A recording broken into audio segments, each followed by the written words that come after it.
dropping 48. You'll be like, whoa, whoa, whoa, whoa. Wait.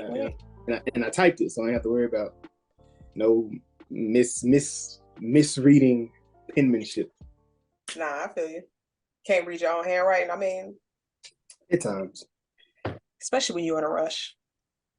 But what's going on, everybody? Welcome to the Was It Good Though podcast, where we discuss, debate, review, and sometimes argue on movies and TV shows, old and new. I am one of your hosts. My name is Jazz. I am joined with Kris. Kris, how you feeling this evening? Pretty good. How y'all doing? It's good. Well, let me check on Jason, our other co-host. Jason, how are you feeling this evening? I'm good, man. I'm excited. I'm excited for this review. Me too. You know, I figure let's take it to the ring. Because that's what we're gonna be at in this episode. So for anybody who doesn't know what that reference is, we are reviewing Creed 3, third installment of the Creed films. It recently came out this year, so starring Michael B. Jordan and Jonathan Majors. Yes, I rarely say who's starring in a movie, but this deserves some extra attention. But if you have not seen Creed 3, this is your spoiler alert. We will be discussing this film, which means, of course, we will be spoiling it. But before you turn the pod off, please be sure to like, subscribe, rate, review. If you are new, welcome. If you are returning, thank you for coming back. All right. And as of right now, this film is still in theaters. I do not believe it's on any streaming services, but definitely recommend checking this out in theaters. So let's see who's going to be our first opponent in the ring. You got Jason? Huh? Huh? You want me to get into it? Got you. So Creed 3, third installment trilogy. Jazz has already introduced that. So with this one, of course, it was began by Ryan Coogler. Ryan Coogler, he began this series spinoff from the Rocky. Now, not sure how familiar you guys are with Rocky. So there are it mirrors a bit back into the past, but we start in the past. I think it was 2001, I believe, or maybe 2005. When it's say it again, 2002. It was 2002, yeah. Because it flash forward got you. 2002. Donnie is in the room sleep. Marianne comes, checks on him. But of course, he's sneaking. He got a full outfit on up under the bed, up in these covers. Dane pulls up. He jumps out. Have y'all ever snuck out the house growing up? Nah, my mother walked around the house too much. It was, well, I'm not gonna say what the situation, but no, never snuck out. Yeah, nah, never had to sneak out. Through the front door. Because I say you nod in your head. Yes, but where were you going to, my brother? Going to a friend's house. Like when you have the curfew and they feel like, oh, you can't go here or it's too late or whatever. I'm just going in. I only did it like once, so let's get that straight. That gets straightened out. But got you, yeah. And I ain't never had to do that with my mama either. She was gonna take me wherever I wanted to go, where as long as I got somebody to pick me up. There was no problem. This is the movie. One thing I loved about the Creed series is the usage of the music. The usage of the music. You can't hear me, Kris? Sing it. I can hear you. I heard it. Okay, got you. Somebody sneezed.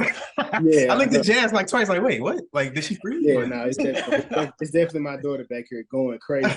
Okay, I just said don't react. I was trying not to, but I was looking like. It was a strong one too. It was close. That's why I thought it was Jazz.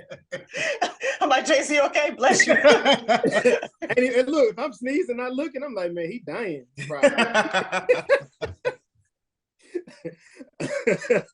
But yeah, the usage of music in these, they have soundtracks that are great.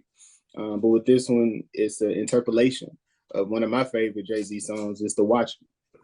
You kind of hear it dinging as the song comes on, but as they get in the car, it actually begins to play out. But then we get, like I said, we're introduced to Dane. We get introduced to a childhood friend of Donnie, and they pull up to this arena. Not sure what was to go on. It just looks kind of sketchy. We back in LA. It looks like Oakland because I know that's where a lot of things typically go around in that area. But you know, they back home. They walk into a place. Dame is that guy. Right now, Dame is that guy. Everybody's speaking up to him. The women coming up. Dunny trying to get down, but he like, hey man, we worry about that later. We trying to get to it right now. But Dunny is picking up. You can see Dunny he's learning a lot. Like just hanging out with Dame. He's calling out, hey, he says he's gonna knock you out. This is what's gonna happen. We get into the ring. You need to pay attention to the right. And as we get ready to go to the ring, we see he goes to Dunny's bag. Like he goes to Dame's bag. He sees a gun and he sees some money. You know, unfortunately, that gun does play a part of the story. Yeah. But the money, he actually uses it to bet on himself because he know he was going to take care of business. And we get to the ring. And how did y'all feel about this? Because it's one of the first fight scenes, and this movie I do think does a great job with the choreography. And the final, what do y'all think about this scene at the ring? I liked it a lot. And Michael B. Jordan, he talked about, and we'll get into it later on, a lot of his inspiration came from anime. I don't know how familiar you got or like how much you've seen, but during the fight scenes, there's like parts where the fighter is sort of analyzing patterns. And we see, you know, Donnie did this here, and it zooms in on their eyes. And that happens a lot in certain fight scenes in anime, where you just like everything slows down and you had that inner monologue. So I really like how he incorporated that into multiple fight scenes, but you see it appearing in the first one. And I thought it was real cool because you just had this sense that he was already, like Jason said, he was that guy. He was way better than everybody else. So I was curious to see how he progressed his story. But I want to ask y'all, because when I saw this and, you know, obviously seeing the trailers and we know that Jonathan Major's character is going to be, you know, in prison and he comes back out. I thought something similar to Stomp the Yard was going to happen at the beginning. Not, you know, nobody getting killed. I mean, I'm sorry, not one of these two getting killed, but somebody getting killed. In that sense, and the teases up. Did y'all get that sense a little bit? Or like anything? Yeah. Oh, okay. Yeah, I thought that's how it was going to play out. Yeah. I'm glad it didn't, but I definitely thought it was going to play out that way. Yeah, same. And I thought this boxing scene, I thought it was cool because you saw the brotherhood that Donnie and Dame had. Yeah. And obviously Donnie was a lot younger, but it's just like they were just in sync. And especially when you saw them in the scene in the car, you know, Adonis was like, I wanted to get this to you. Because like he obviously looked up to him. And I'm curious, do y'all think that Adonis had that passion to box while he was with Dame? Or more like somebody to be by his side, to where boxing probably he didn't even think about being a fighter, like during that time with him with Dame, excuse me. Yeah, might have been like a big brother thing, because obviously, you know, like you said, he looked up to him, so that may have been something that he wanted to do eventually. So I can see him being interested then, just because, you know, his brother was doing it. Right. I think a little bit of both. And just him seeming like a small kid or a small character. People probably was picking on him because like when we first get introduced to him in Creed 1, he's beating the kid down, and I would have loved if that was Dame. Like if the person that he was fighting in that first movie was Dame, that would have. I was like, I wonder if this is because I go back and do a rewatch. And I'm like, man, I wonder if this who Jonathan Major character would have supposed to been. Like they got into it about something. They in jail together or whatnot, and he was able to get out because of the resources he had versus what Dame had. So that would have been a crazy way to get him out and break him out with Marianne and the whole Creed legacy and whatnot. That was just my spin on that. That would have been a good callback. Yeah. Good job, Jason. Those glasses that you got on. Oh my God, channeling that energy. I like it. Okay. Yeah, man. But I love, like you said, Jazz, when he gave him the gift, like I'm gonna say necessarily idolized him, but he looked up to him, he revered him, he loved him. Because that was a big thing. That fight is one of the biggest fights in history of boxing. But unfortunately, they make it to the corner store. They could go in. He gave him some money for just being around him, for helping him. He go into the store, they kicking it, and he runs into a guy named Leon. And like we know Dunny to do, he put hands and feet on Leon. And but one of our favorite things like to talk about is montage is it as he's beating him, it kicks over into the ring, and we see Dunny is fighting Cunlin. Cunlin was the only loss that Dunny has taken in the Creed series professionally. because he took some L's, but that was the first professional fight. What did y'all think about the the way they brought this fight into the center? This fight that we have with Dunny. I thought it was good because it was his last fight. It was his final fight, and then like Kris, you mentioned where you see when Donnie was fighting, he was homing in on that open spot on the side. He was getting hit in the face a lot. I was like, focus. Like, why are you looking at that? Make sure you're looking, like, block these punches. Cause I'm like, damn, like he getting some licks off in the face.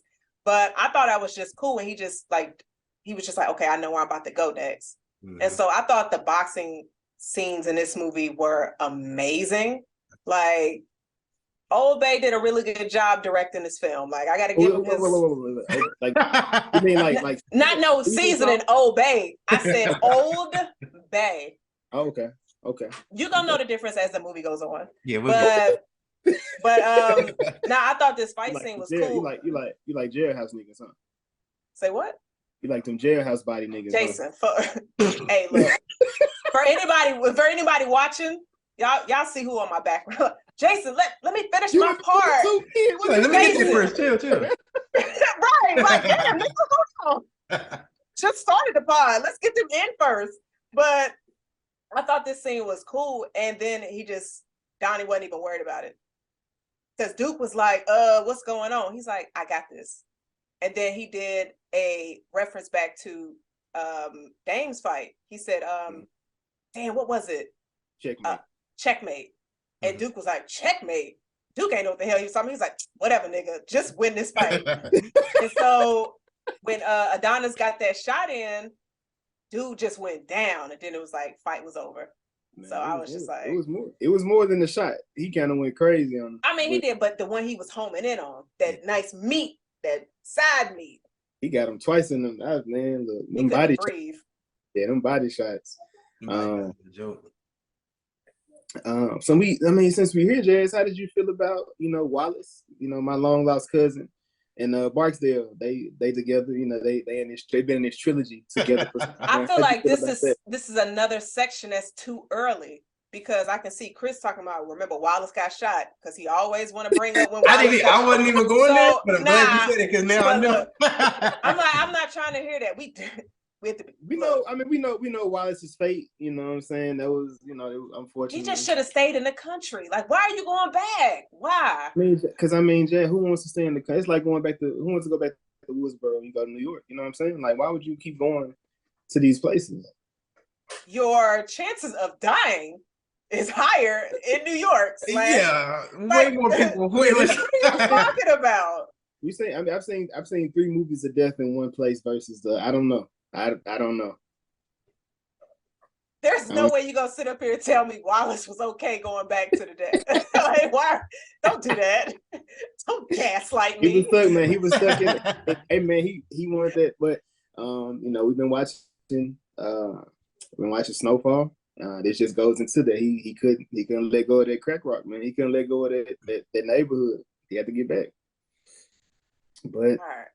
I wish I would have thought about it. I would have put that as my background, but I didn't even think about it.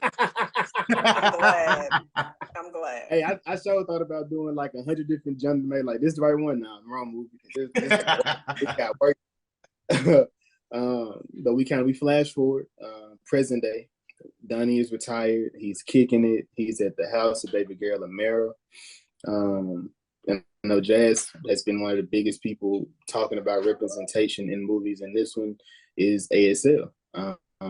This has been, is art the correct word? Because it's been something that's been talked about since the first movie, because we know Bianca was already losing her hearing. So we knew it's a possibility that it could happen with baby girl, which number 2, when she was born, they were having issues with their health, not health, her ear health, that's proper. She had in hearing aids, ear health. You just made ear health? Yeah. Okay. You know what you're saying. It's Stop saying it. Stop saying it. You trying to keep saying it till it sounds good? It sounds worse. But yeah, ASL has been seen in quite a few different TV shows, different things. I know last year, during the infamous Will Smith slap, the best picture was Coda. That was an ASL movie. Oh yeah. That was the first movie to ever win that award. But just shouting out a few things that I know that all of us have actually seen. Of course, Snowfall. Most recently, Jazz pointed this out. You know, the gentleman in there, he was ASL. Hawkeye. I forgot about how Hawkeye was losing his hearing in the movie, so we could see him having to learn how not to just rely on his hearing, but other things. And of course, I believe Echo, she's actually deaf in the actual show, which I'm gonna bring it back up. But there was a thing in here where, you know, since they're unable to hear, they have to have a certain type of light when the doorbell rings, which it comes back up in here. Stop of course, saying everybody's facts. Oh, what you mean? Jesse, that was mine. I'm just sitting here like, we're not bad, even over there yet. Like, we ain't seen the doorbell yet. I ain't even seen No we doors. ain't seen game yet. Like, what you doing? I haven't talked, you know, I ain't talked about it, you know, recently. Like I said, you know, Quiet Place, Abbott. Yeah, just a few shows. But how did y'all feel about this thing? I did have some pushback in some chats and on the internet about the ASL. What did you think about it? What did y'all think? So let me just say, ASL is American Sign Language. Right. So it's a language and not like a label of a type of person. Right. So just deaf is the person. ASL is the language. Language. Gotcha. But this scene, I absolutely loved it. Yeah. I thought it was just an amazing. You see the connection between him and his daughter, like him all dressed up in his dad outfit, drinking tea and then signing. I was just like, I loved how they utilized that element. They did a really great job. Yeah. One of my favorite things about when they use ASL, you know, how they incorporate that is the facial acting. And I think the little girl did a fantastic, even when she first, I guess he was asleep or just resting, woke him up, and he was, why is Jason looking like that? We're going to talk about face acting later, but you can continue. Oh, okay. Sure. When she first woke him up and she had that look on her face, and he knows, you know, obviously just because of the daughter. So I just really enjoyed that part as well. And then even during the fight with the first fight, not the flashback fight, but the first fight, you can see Bianca, you know, how she was communicating with him. I really enjoyed that aspect too. And I also say, like with ASL, like deaf people, they use this as they're using signs, they use a lot of facial expressions. Okay. So it's like required, like what not really required, but it's like common. Like if you're doing something, like if you're angry, you got to put an angry face on, and then you're confused. Like, I don't know what you're talking about. Okay. Like so they do a lot of really good job with the facial expressions in here. So that's dope that you mentioned that, because I completely forgot. So that's pretty much their tone, like, you know. Yeah. Boom. There we go. We gotta be able to convey that. We catch up with Bianca. Bianca's in the studio. She's producing tracks. She's getting ready to lay a track down, and of course, your man's walk in, Jazz. You know, he pulling. You know, he already. He already. We 10 minutes into the movie. He already trying to get naked. What's up, Jazz? Shit, her pushback. Since you took too long, I'd be like, yeah, let's go. Oh. Like what? Kind of fake work. Oh, I'm busy. No, you're not. Soon as he pulled that shirt up, I was just like, sis, stop resisting. Like, oh my God. Look, I would have folded. Like, what you mean? Hey, fuck this work. Jazz like a pretzel. She getting folded. Folded like fresh laundry. Exactly. And then we, you know, before I get into Dane, we head to the gym. Felix is going crazy. He's the new up and coming. Well, I guess he's already came because he's the heavyweight champion. He's laying out all of his sparring partners. He catching everybody. Duke, like, man, you gotta chill out, bro. We working on the precision. We working on the punches. You over here making sure you just do power. In the screen, you know, as he in there, and your boy Dunny, he pulls up. He like, hey, you know, come over here, man. Come, what you doing? You can't knock out everybody, bro. We gotta get you. We gotta keep some bodies and keep you warm until you get this fight. Because when you get to Drago, it's a whole nother ball game. You know, we pull up to you, and then he walks outside because I guess he's a promoter. He's promoting the fight. Kind of remind me of what's the not Manny Pacquiao, but the Golden Boy. Oscar Oscar De Oh, La Oscar Hoya. De La Hoya. He promoting the fight. He's trying to make this the biggest fight. But as he's promoting it, we see Dame's back. We get Dame back. What did y'all think about this introduction to the adult Dame? I like this. This whole thing, and we saw it in the trailer, but it plays out more, here. Obviously, one of the coolest things was when he recognized who it was. When Michael B. Jordan recognized who it was, and he sort of had the look on his face. I'm trying to explain it, but it's just sort of like crap. You know what I'm saying? Like, damn, okay. Like I'm happy, but I remember, so it's just kind of. Yeah, exactly. It's a ghost of his past. And he's reached this level where he just, as we, get on in the movie, he's completely trying to forget about that part of his life. So now just seeing it pop up out of nowhere, he just kind of like, I'm happy, but at the same time, what you doing? Like, I thought you had like 30 more years. Like, they let you out early. What you doing? So I thought it was, but I really like, you think he knew he was in jail? Huh? You think he knew he was in jail? Because I mean, the conversation afterward, it kind of like he was like he didn't know where he was at. Oh yeah, I'm pretty sure he knew. That's my assumption. I think he knew he was in jail, but I don't think he knew he was in jail for that long. Yeah, he probably was like a year past. Like, oh, Dame probably back he probably back out driving around. Like, no, look, Dame is in jail. He ain't around me. But another thing too, well, I don't want to step on Jazz too much, but I just want to mention Jonathan Majors. His acting was phenomenal. It's always phenomenal, but really here he was like broken down, but he did a really good job of the way that he conveyed it in the sense of, face acting. Oh, there you go, face acting. I guess that's gonna be the thing, right? It was great because, and even when, It's a few things, y'all know me. I get emotional. Coming, I was like, yeah, I can feel the anger in this nigga. Nigga cried doing Creed. I ain't gonna say. I thought about it. I thought about it. Oh man, but yeah, Jonathan Majors did good because he was like that, that beat down, worn down. Like he just looked tired. Wait, right. Stop saying he looked like a slave. Like, what you talking about? Oh no. Hey, James, they said he's not beating them civil rights allegations, James. Look, he's not beating them.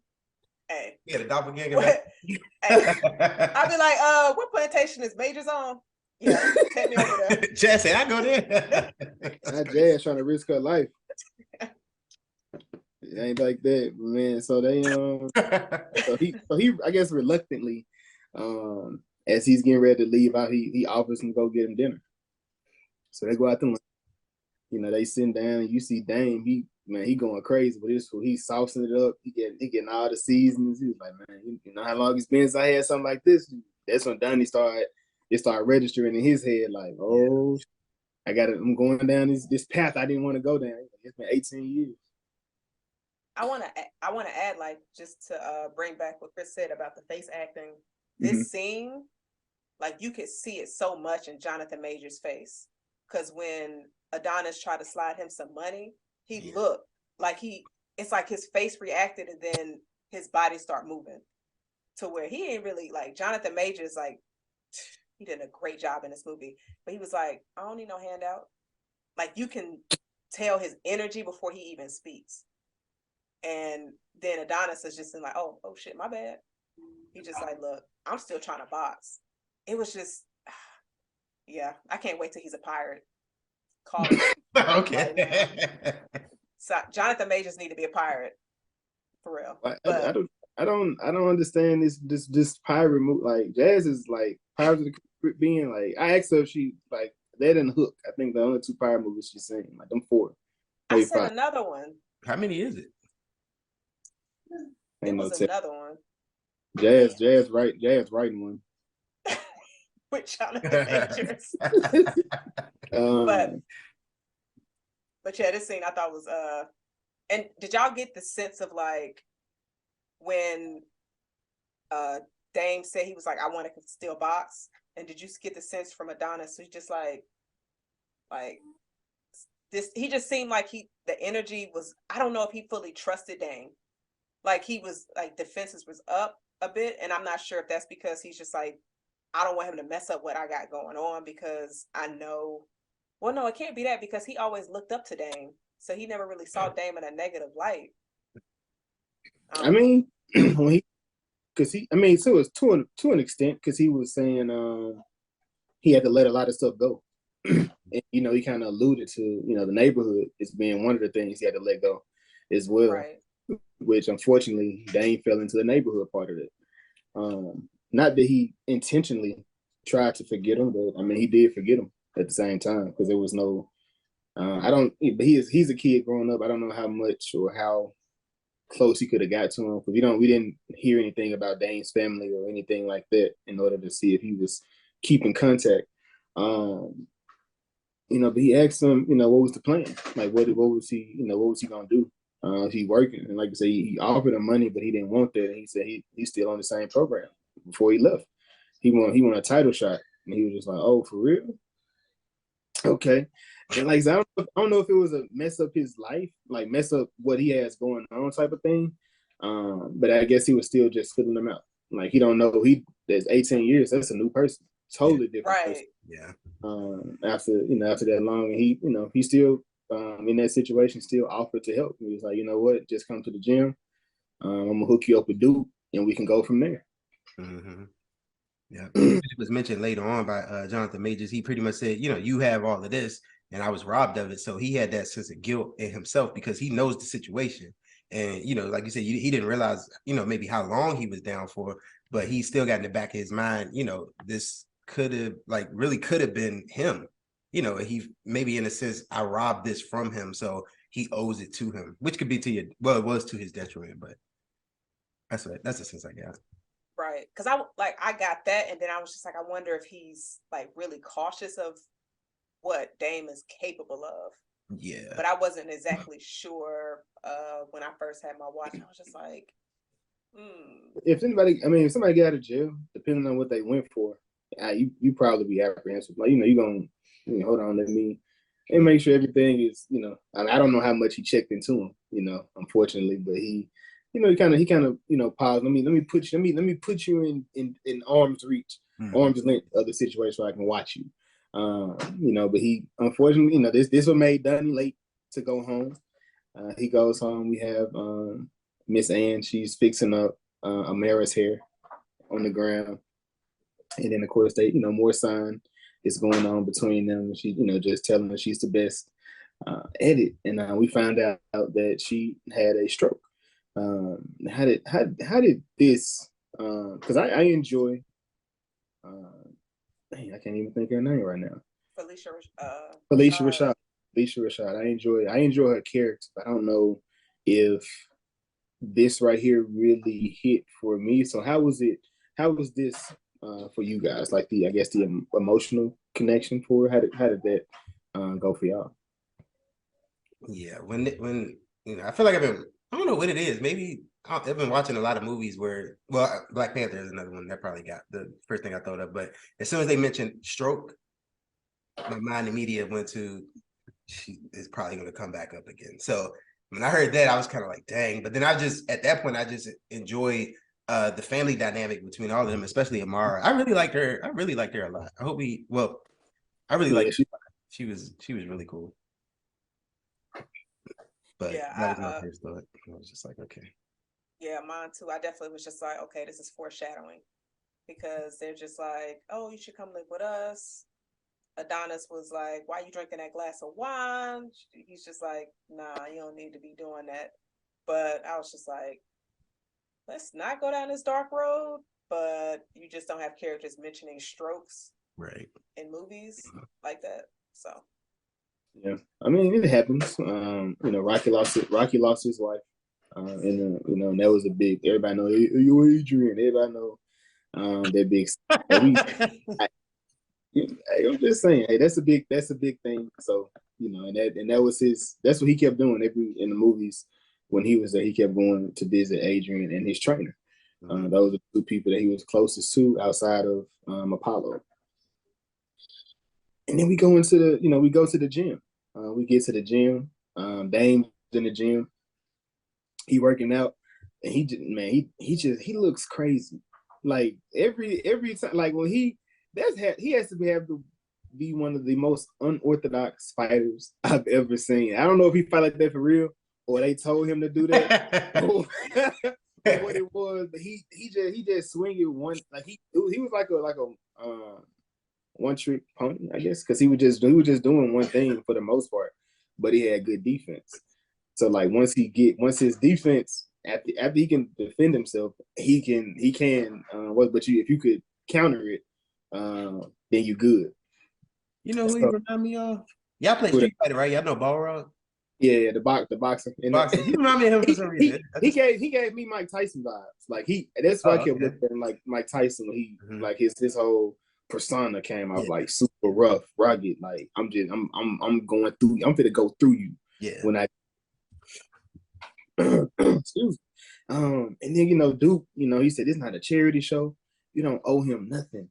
And I was gonna ask y'all, so if y'all were in Donnie's shoes, like would you, so this is your personal opinion. Do you feel as if you owe the person? Given y'all know the true situation, what happened. Do you feel as if you would have taken care of this person, or how would you have gone about this?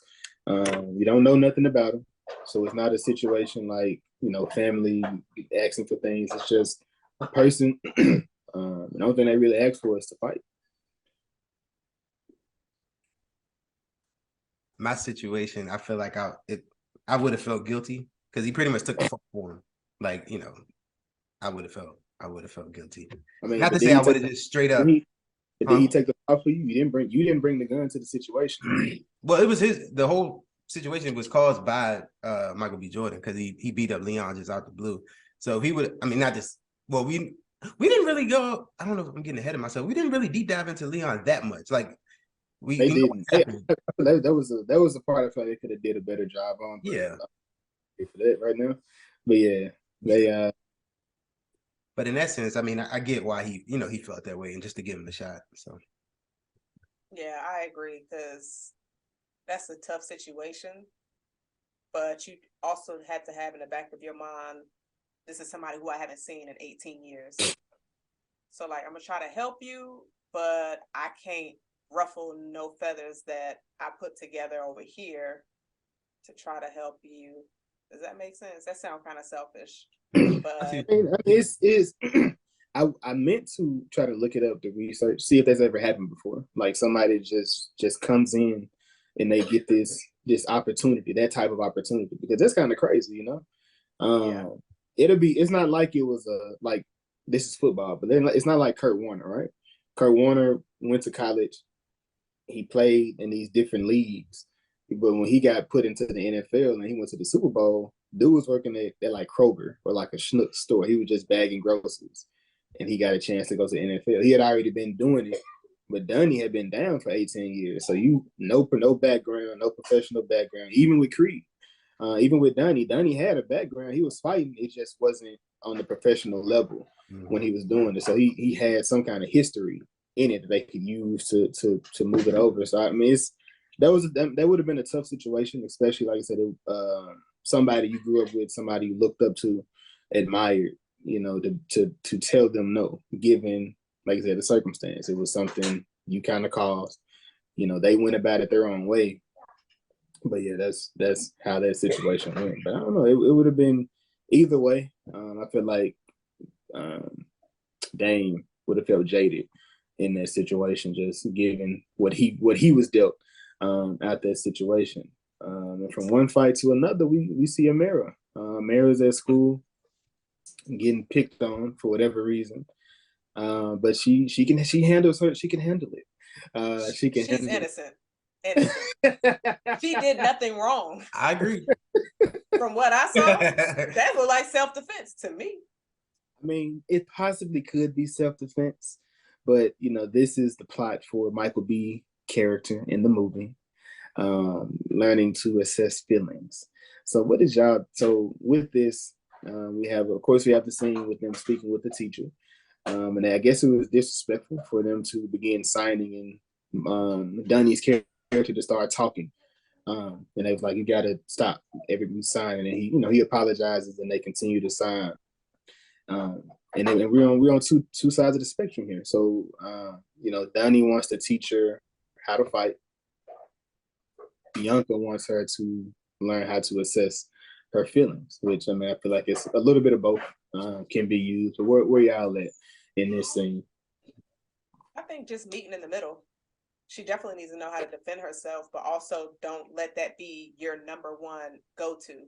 Mm-hmm. Especially in the situation, like the girl ripped your picture. Actually, no, she was innocent in that. But somebody might accidentally push her in the hallway. Don't just punch him in the throat. You got to say, bitch, watch your step. So it's just like levels to it. So I think just coming together in the middle is a good solution. That's a funny visual. You just punch somebody in the throat and push real quick.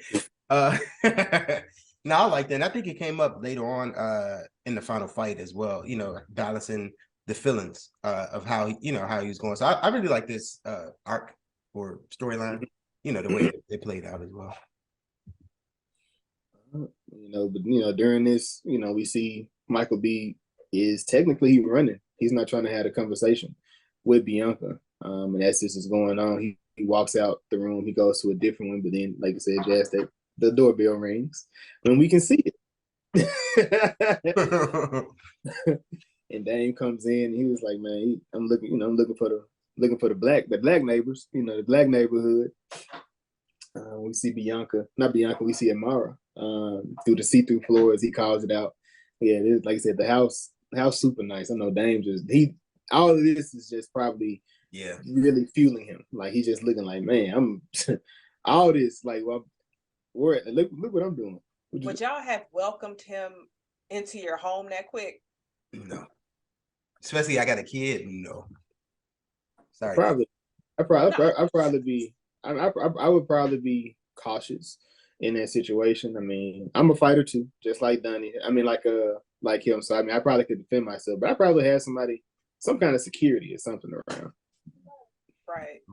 I'm sure he got security too. My thinking is he just got out of prison. You don't know what type of connects. Just that's my thinking, which is funny. That also comes up later, but I think with me, it's somebody who. This probably is the wrong way to go about it, but I would be like, is he looking at everything that I have as something that they should have had if I wouldn't have gotten to that fight and they wouldn't have pulled that gun and they would have got locked up? Because he kind of said some comments and it's like, if you listen to it, it's just like, So it was, I would have just thought like the jealousy that this should have been mine type of attitude would have been introduced. But I'm like, Adonis, all right, he just got out. You just saw him yesterday. Like, he got the Addy already. He was trying to take care. He was trying to take care of his man. He was trying to take care of him. We get more insight on Bianca. She doesn't perform anymore. Her hearing was still progressing, going out. And this I think this may have been one of those scenes, Jazz, that you may have been talking about, because Donnie was like, they don't make you feel away, like that you can't.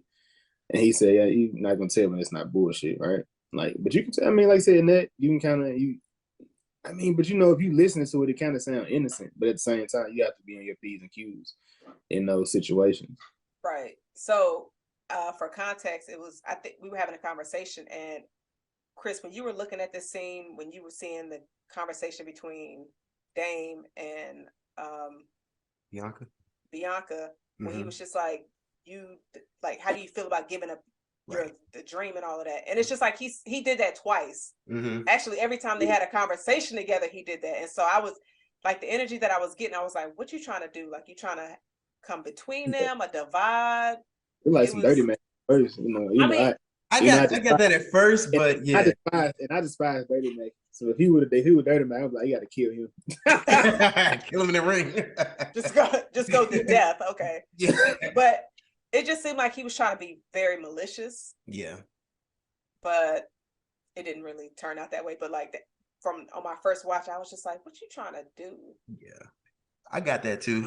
It seemed like he was looking for a justification for how he felt, because he obviously harbored feelings towards I'm using their real names, my bad, but Michael B. Jordan, you know, Creed, he obviously harbored feelings of resentment against him. So when he was talking to Bianca, he was sort of like, you know, I know you feel like trying to push it out, you know, because sometimes people don't always divulge, you know, their true feelings in the surface conversation.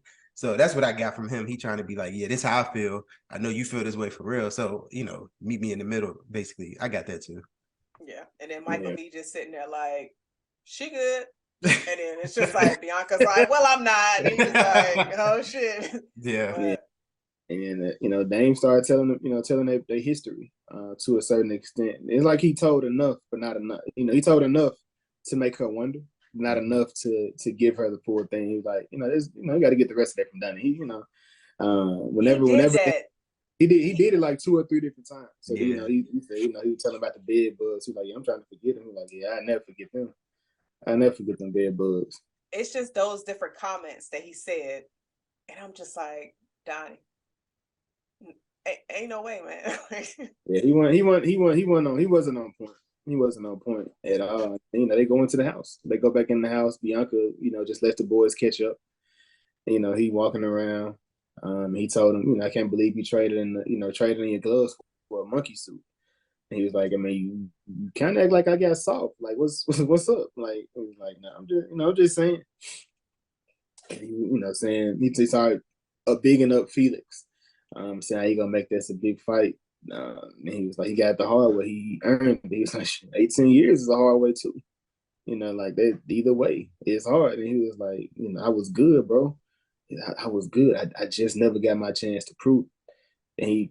And he's not one to bite his tongue, like to hold, you know, so he's saying, I don't think I don't think you heard me when I was saying what I was saying. Like, I want a title shot, bro. Like, it's not a thing of I'm looking for a title shot. I'm not looking to be somebody's sparring partner. I'm trying to get to it. And he was like, it's impossible. He said, shit, not for you. You popped in, you got it. Why can't I? And that's basically that was his end, I guess, in that situation. Like, you did it, why can't I? Like, they made it happen for you, make it happen for me. Yeah. Good job. What should you say, Jay? He could easily say, my opportunities ain't your opportunities. But that's kind of because he has the Creed name, which is something he wasn't trying to even go on as he started fighting. He was like, he didn't want nobody to know his name. And it just got out there that people found out who he was. So I'm just like, Adonis worked for where he's at. And I feel like the battle within this movie, he was like, did I earn this? Is this supposed to be mine? Is this supposed to be somebody else's? But it's just like, yeah, like you ran, like we ain't got there yet. But I was just like, Dame was just getting in his head, just like, nah. Like even Adonis said in the next scene, just like a lot of people work their whole lives to get that had been going hard. Like, nah, but. I say the mind games Dame played this movie was crazy. Like, and then of course you in prison that long, you got time to, you know, you thinking like crazy. You just all type of thoughts come into your head. But the way he played Donnie, like this whole everything that he was doing up until, you know, leading up to the, you know, the climax when we get there, it was just on point. I think he was. I mean, I feel like he was giving him an opportunity to just give it to him, which he felt like he just supposed to just hand it right over to him, just like, boom, there you go. We can bump out whatever fight we supposed to have, but now you gonna be the one that take over it, and we can that's just a situation because you went to jail. That's that's not how that happens. You know, we go back into the ring. You go back into the ring. They sparring. Dame and Felix, they sparring. And Dame he playing dirty. He already playing dirty. He hitting them in the show. Like, I don't know where you can and can't hit like on the body, but he was just straight shoulder shots whenever he hit. And then they were arguing back and forth in the ring. They told him he got to go ahead and leave. And he getting ready to leave, and Duke like, I told you. He come in with a chip on his shoulder. He got quiet as he said, "No, Dookie, keep talking. Keep on talking, Dookie." As he's walking, like I said, he get on that bus, and he gets home, and he's destroying it. He in there working out, shadow boxing, punching on the wall. I would have felt like it would have been. I feel like this scene would have been a lot. Like I like the music that was. I like the music. I didn't like the music here. They used, or else there's some music later they used for Dame. I was just like, bruh, something crazy could have happened. Whenever the song started playing, but I feel like if it was like just silent and you could just hear him grunting and stuff like that. He had some crazy, like some screams he was doing in the ring. Like you could just see the anger from him. Like it would have been crazy. Look at that. You were just looking at two different things this whole Crazy. Y'all was looking at something completely different. I'm agreeing with everything Jason is saying. It was crazy. Was he washing his socks? He was washing his socks in the sink. That was like, they had to be like a jail thing. I think so, because like after the scene when he was washing his face, I saw the socks hanging up on the towel rail. I was like, damn. All right. That show where we coming from, man. And then we make it. I mean, so we do have that one scene of Bianca and Dane, not Bianca and Creed. They speaking in the house about what Dane wanted, what he wanted to do, and he was just saying how it was impossible. But she could see that it seemed like he was actually contemplating giving him that shot, which, like I said, whether he rightfully deserved it or not, there's processes. We all know there's a process for everything that goes on. So, that would have been shooting him beyond what was supposed to actually been happening. And we go to the label party. We got a special guest spot with Kalani. She's up there singing Bianca's song. Everybody like they having a good time except Dane. Dane look like he really having a good time. He looking at everything. He looking at everything around the room. He trying to see how this maneuvering, what's moving here, what's going on here. And we get a Drago appearance. Drago from from Creed 2. Drago is in Creed 2. He is the contending fighter for Felix. So he pulls up at the party. Donnie goes to go speak to Creed, not to go speak to Drago. He went to go speak to Drago. Dane went to go speak to Bianca. What y'all think about what happens next? Yeah. I thought it was interesting seeing. Well, he made mention of it, like somebody else, doing your work. This was the second time he talked about it, and I caught it.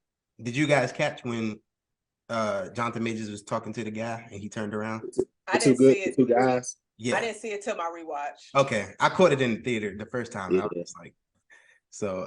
But I thought that was cool, and then him just looking at how Creed is maneuvering, working the room, like he's the promoter and he's looking at Felix the type of way because he like that, that should be me. That's my, that's my thing and everything. And it was, I don't know if it was, Jonathan Majors is a great actor. I don't know if it's rage or like what exactly I'm trying to say, but the emotion that he showed in his face, and he was just kind of like, this was pretty much the villain coming out and, his plan coming out. I thought it was really well done. And Bianca wasn't suspicious of him either. But I'm like, yeah, okay. Because so with Bianca, her whole thing, is I'm learning about my man. Like, don't be. It's one of those situations where like that's her husband, Jason. That's her husband. I said her man. Nah, you got to put that label on there. That husband. Her husband. So I guess it's the thing. She's learning about her husband from somebody. That like because most people don't want to hear something about a person that they're in love with, somebody they dating from another person. Don't let it be that bitch that they told you not to worry about. But at this point, don't let them tell it. But in this situation, it's a thing of this is a childhood friend that he actually knows him beyond, and this is the second person that is close enough to tell me something I don't know. And every time I'm hearing new information, Donnie, he shuts up. He doesn't want to talk. He's squirming. He's not informing me of anything. And so she gonna listen. Unfortunately, she's gonna listen. You not talking, somebody is talking. So I'm gonna get it from this person. But then a fight breaks out. Fight breaks out in the layer party. Drago get beat up. he gets beat up, then he gets his hand fractured. Some guy walks up, pops him with a pipe, busts his hand, and it nice necessarily montage, but the next scene with Miss Ann, she's at the house, she's watching the news, and she see that a fight broke out, and she see who the guy was that was in custody, and she remembers his face, and she's like, "Ah, shit." Creed and Duke, they fall out and tell him you need to just stay away from the gym, don't come back. Well, no, that's not what happened. That was after the fight. I'm sorry, I'm getting ahead of myself. So he's upset. He's in the car and he gets a text message from his mom. He goes out and visits, and she lays out the letters that he got 2 letters, as Dame said, that she kept from him. So in this situation, this is a parent doing what they felt they had to do to protect a child from what she felt was a detrimental situation. How do y'all feel about this? Like, do you think she went about this the proper way? Should there have been a conversation with Donnie, given that he was a child? What y'all feeling? So this is the second time that a mom kept something about Jonathan Majors that could have solved some issues. We saw it in Ant-Man. So again, we see, I'm just like, bro, like, Jonathan, just tell people about Jonathan Majors. Like, tell your kids, if Jonathan Majors is involved, tell your kids, because it's gonna be trouble. We seen it in the quantum realm, and we see it in the boxing ring. I'm like, bro, that's what I thought of. I'm just like, here we go again. But as far as this situation, I sort of understand, because he's super successful at this point, and he's gotten so high where she doesn't want him to go back.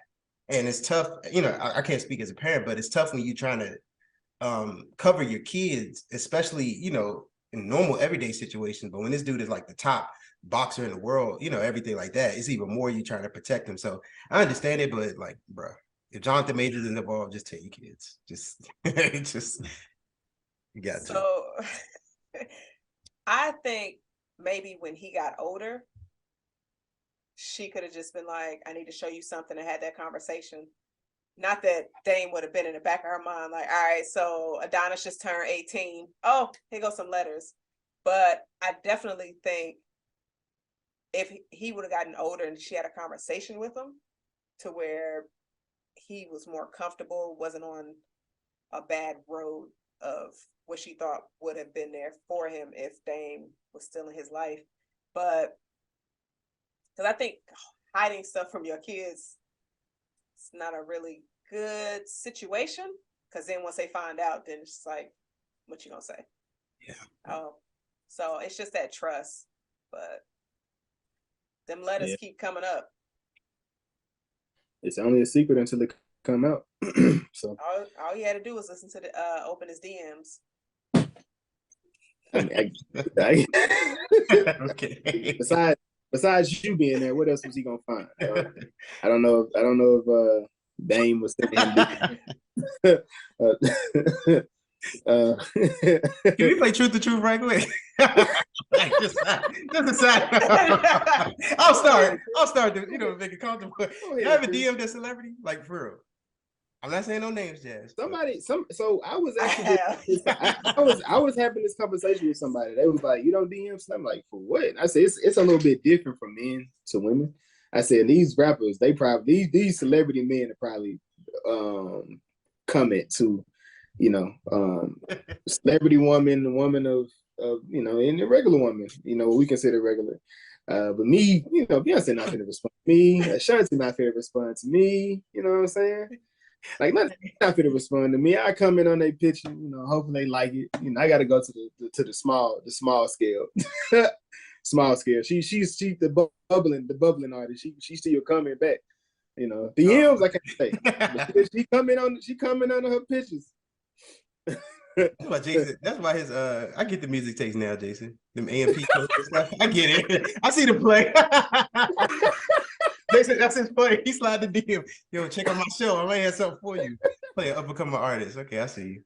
Hey man, I'm just saying you gotta be small scale, not large, small scale. I was just saying if Jazz would have DM Michael B. Jordan before. more than No. more. Never, not one time. Only one that I DM was Yaya. Could you? I mean, would you be willing to read that off to us? What you said to him? It wasn't nothing thirsty. Yo, chill. It wasn't nothing thirsty. Gotcha. Okay. I'm just curious what you would be saying to him. I don't know. Nah, I'm a lady. I just be like, oh, I think you did a great job in this. He said I'm a lady. I mean, so is Shanae. Relax, nigga. Wow. Did you? Yeah. Next. So we, like I said, Creed trying to keep this fight together. He's trying not to lose his date. He wants to hold the date, and they come with Felix. They come to Felix with his Felix and his promoter. I guess it was his aunt, right? So she was his promoter. I think so. Not promoter, but I don't know. Manager would be proper. That's it. You know, she's speaking with her, trying to figure out, you know, what they want to do. He gives her, you know, there are 2 other fighters you can fight. You know, one of them is recovering from their previous fight, so you're going to give them some moments for what y'all want to do. And it was like, I mean, is anybody else, you know, we can go up against? And, you know, he throws Dame name in the hat. Duke like, hell no, I don't agree. That man he trying to hurt people. He ain't in there trying to. I mean, when you a boxer, what am I going there to? I'm just thinking. I'm just in my mind. If I'm a boxer, I'm going to knock you out, right? I'm not looking to fight with you for 12 rounds to hopefully say that they say I won. I'm looking to knock your head off your shoulders in the first second round. But it's a sport to where you're not trying to hurt the other person. Like punching somebody in their shoulder, that's malicious. Like to where they can't do another fight. You think Mike Tyson was going in there not trying to be malicious? I can't speak for Mike, but I'm just saying. You never seen the interview? He said, "I'm gonna eat your children. I'm gonna." You never seen?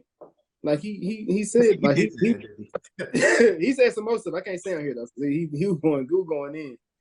Look, all I'm saying, because at the end of every fight, Creed walked in. He's like, "You good?" Like I don't want to hurt you, but I just want to. Y'all niggas know what he was doing. He wasn't. I want to beat you up, but I ain't trying to kill you, pretty much. Right. Dame didn't have that. Dame was like, yeah, Dame was wild. And it's funny because you see Duke, like his anger towards Adonis kept building, kept building up. So for somebody that's listening to this, it was building up. I'll be sure to reference it later. But go ahead, Jason. No, Duke. Duke. You said Duke. Okay. I got you. I'm with you. I'm like, what's she talking? You know what I'm saying? So they, you know, we get the fight. They go ahead and they push this fight. I love the whole Showtime. You know how they got involved with the movie. They did this promo fight. It felt like a real fighter card. You know, when they dropped up prior to. Of course, we got Felix, which he's a real boxer. Which you could tell the way he was throwing hands, them weren't just regular hands, but he was them registered somewhere. The way he was doing, you get, and now you go look at Jonathan Majors. He using that one hand every time to punch his punching bag. He just using that one, and he would say, I got my shot. You know, I was in jail X amount of time, but I'm here. I'm the underdog. But yeah, man, this was like this entire thing, this entire scene. I enjoyed. So they go from the promotion video to they go into the building. They in the building, everybody getting ready. You know, Creed, he busting in every room. He, I guess it was shaking hands, kissing the babies. I guess what they say. He in there with Felix and his manager speaking with them, and he goes over into Donnie room. Donnie got, and this is like it's just like it's like the little small things. He got his ankle monitor off, and he was like, "How I look?" Like, well, it's like a little lighter, I guess. I don't, but you can just tell he just like, I'm out of there now. Like I'm a free man to an extent. Like this is, but the tension every time they was together, it always felt like tension. It never felt like a thing of like a friendly. It always felt like at any point something can pop off. Yeah. Right. In here, and I had the imagery of Michael leaving out the room, and they both look at each other through the wall. I guess they felt their presence. I guess that may be the anime part of the movie. I don't know. That's what it is. That's what it is. It's almost like it's obviously a rivalry, but it's sort of like what's unsaid between them. I think that's really attention. That's pretty much what it is. But that was definitely an anime shot.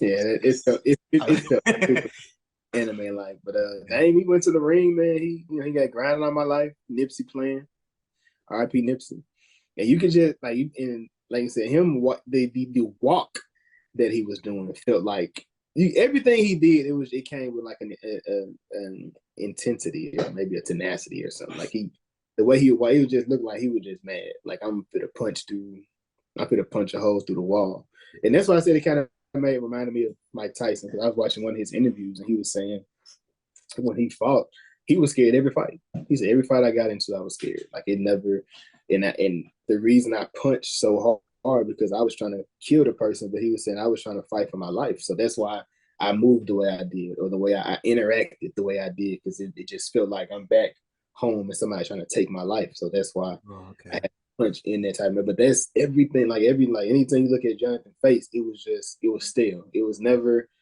like he did become cocky as time went on, but prior to that, he was like, "This the mission. Once I get here, then I'm gonna act."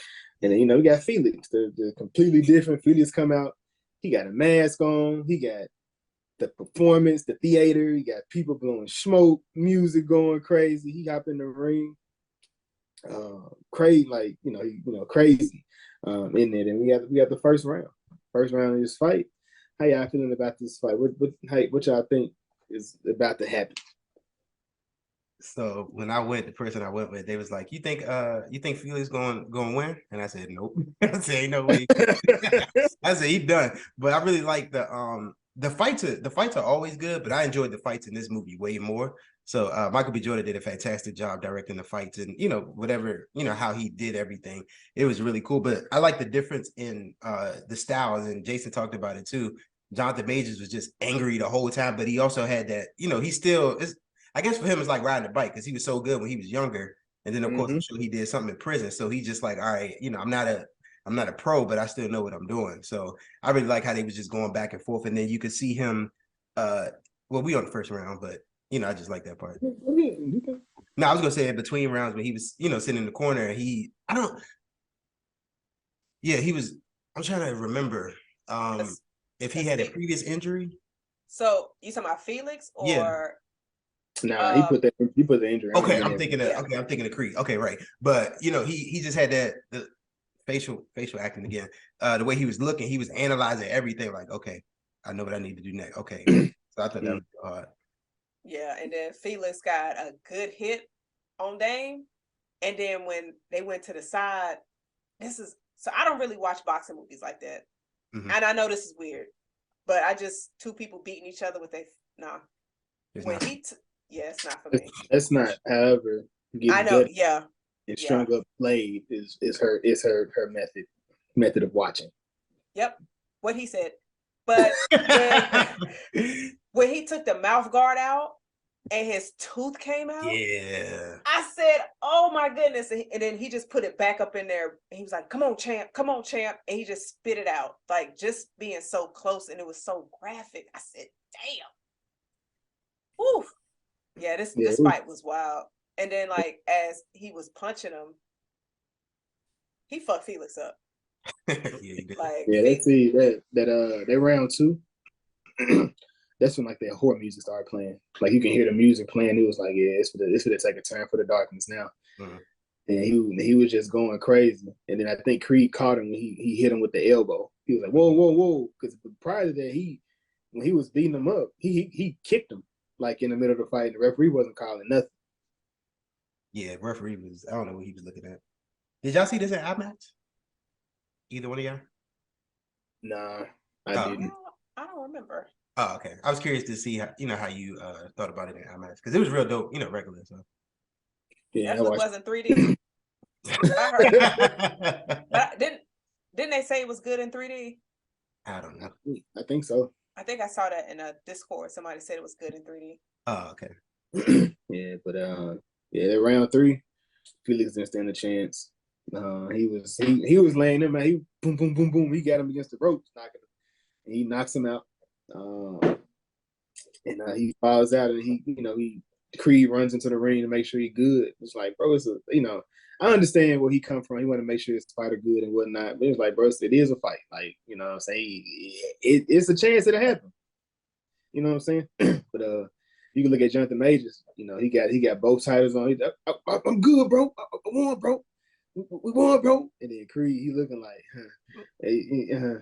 I guess. But I wasn't rooting for you. But hey, congratulations. You were not supposed to win this at all. He put. I mean, I don't know if even without the cheap shots he was doing, I think Dunny was probably the better fighter anyway, because he could take the hit that Felix was laying on him. Outside he knocked his tooth out, but I mean, losing a tooth, he could still take the punches. Because when you look at him, only Felix had like he had been in the fight. Dame ain't like he had been in the fight yet. Outside of like I said, the tooth he got knocked out. Like this the time when Duke told Dunny, "Hey, I told you what type of person he was. He showed you who he was. You still not believing it. You need to stay away from the gym." Don't go ahead. During this scene, do y'all understand why Duke snapped on Adonis? Yeah. Yeah. All right. You tell it. Go ahead, Jen. What you say? It was a conversation I had with somebody, and it was just like they didn't understand why Duke snapped on Adonis on this scene. And I was like, Duke had been telling Adonis, do not bring him in here. Do not have Dame do this fight. And Adonis was like, not listening. And then you see the outcome. Right. To where it's just like, it was so many different scenes. And I was just like, Duke was ready to snap. And in that fight, seeing Felix and that in the daggone ambulance, it was just like, this shouldn't have happened. Yeah. So now I like to say like common sense are obvious, but it was pretty well laid out throughout the film, because even when they had the spar, the practice fight, Duke is, he's around fighters, so he could see he was a wow, he was wild, and he could potentially hurt somebody. Felix supposed to be the golden boy. Like, it's not even, about, it was foregone conclusion pretty much he was going to beat this amateur dude, but that's their next money maker after Creed retired. So it was, it was pretty easy to see why Duke was pissed off. Yeah. The man was like, I told you, like, I told you. Yeah. This one Creed, he I think I said prematurely, but this one Creed riding, Marianne sends him the stuff. He kind of goes off. In this conversation, he kind of goes off on her like super. I don't know. Donnie disrespectful to these older people, man. Like he mad that he did that. He did that to Rocky. Yeah. Previous movie, he got mad at him, but he never tell him like, hey, just listen to him. This ain't what you want to do right now. Let's wait. But he went into it, but he kind of told her, this is the only person that accepted me, because your kids didn't. In this house, which that's a crazy dynamic. You're the outside. Unfortunately, he's the outside kid that was created, and he was brought into it. We never seen her other kids, but I mean, they weren't needed for the story, for it to be told. He kind of went off on her. He leaves out, pulls up on Dunny. He pulls up on Dame at the beach. Jazz, you the beach goer. How you feeling right now about these vibes that he brought to the beach? I mean, don't be trying to kill my vibe. I just won a championship. Don't show me no picture I sent you in a letter that you claim you didn't get. If I was Dame, that would be my thought process. But nah, like first, I thought, not gonna lie, I thought Adonis was bold to really walk up to Dame with all these people around. Yeah. Like, of course, he just won a championship. These people probably like fake friends around him. Like, Dame probably gonna act out of character around all these people trying to show off. But he just probably just saw as like, this is somebody who I thought was my brother. Like, you've been playing me this entire time. And Dame was just, because he was just like, I put the gloves, I let you in my house, I put the gloves in your hand. He was like, whoa, whoa, whoa, whoa, whoa, slow down. you was carrying my bags. And then it was funny because before that scene, Adonis showed Dame the picture. Mm-hmm. And then Dame was like, oh, I see you got them letters. Only if Adonis would have said, she hid them from me, my brother. He would they would have been no issues. Because technically he did. That's not necessarily true. It may still be an issue. Like you may not have got him, but somebody got him. You know what I'm saying? He gotta talk to Felicia about that. Hey, you gonna be mad at somebody, don't be mad at me. Like, speak to mom. I'm innocent. But I felt real bad for Adonis in this scene because obviously he was hurt, and then he can't get no fight with Dame because he's a boxer. Or no, he's retired. He knocked the other guy out. He can fight Dame if he wanted to. Which guy? The guy who tried to stop him. The first guy tried to stop him. He knocked him out. He said, "Don't touch me." He knocked him out, and then he walked up on Dame. True. And then got Dame still had the gun on him. I mean, he put it away. He was like, "No, no guns." Like he was telling him no guns. Oh yeah, he did. I completely forgot about the gun. Mm-hmm.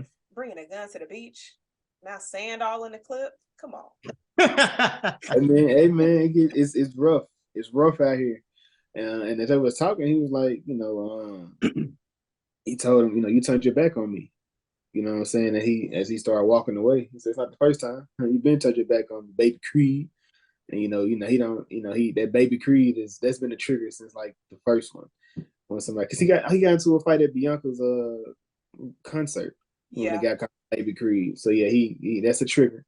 But this time it didn't matter. He got knocked out. He didn't get knocked out. He got knocked to his knees. He said, "Get back up." He said, "It'll be the first time you do it on your own. Come on, get on." He's like, "You good?"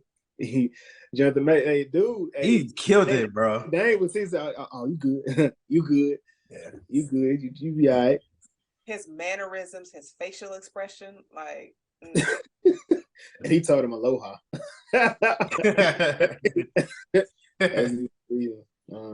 I said, we got, he makes it home. He makes him some liquor, a little drink, sitting up there, and Bianca comes to check on him. Once again, he shut her down. He ain't trying to hear nothing she's trying to say. And, he asked him, he said, does it have something to do with the Leon? He's like, where you hear that at? He's like, I mean, they ain't mentioned it. I'm angry Michael B ain't for me. So what'd you think about this, Jazz? I'm not, so it didn't seem like he was like at a level 10 mad. He just seemed like he was like at a 4.5. He's like he at 5 at all times. Right. It's just, I don't know, like I need him to get mad. It's so not a slight to him, right? I just feel like, it's not, I can't say emotionless because we all have emotions, but like, to be able to convey your emotions is not the easiest. He has like a real stale face, right? It's just like the face part, it's kind of hard to. I feel like it doesn't come across like that. Like when he cries, it's easy because he's crying, but outside of that. That's not true. Some people don't do really good cries. And I was just about to ask, like, how did you feel about the scenes where he was very emotional and started crying compared to him being mad? Because we've seen his character in both. You're not feeling either one? When he was a kid, it was a lot better. Wait a minute, a kid? You mean a different actor? Yeah, when he was I mean, when he was in The Wire. Oh, he was. That's what I mean. Like, I'm not even baby Creed. I'm like, wait. I didn't even know. Okay. When he was in The Wire, he conveyed that emotion stuff a lot better than what you mean when he pissed on himself before he got shot? Yeah. I felt it. I was like, oh man. I can see this. I can feel, but like whenever you do this, I'm like, man, it's like that. It's like it's a oomph that I'm not getting. You said it. Like it's like a level. But I will say I do feel this is his best performance as an actor in this movie. Yes, I think this elevated him a lot. To me, I thought his sad moments were really touching. The him being mad, I was like, eh.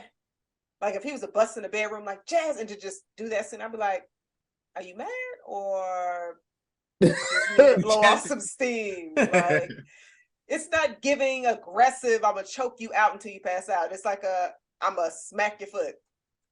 No? Oh. I mean, that probably upset you, Jazz, smacking feet and whatnot. I'm not good. We're in the ring, but Kris, how do you feel about his performance?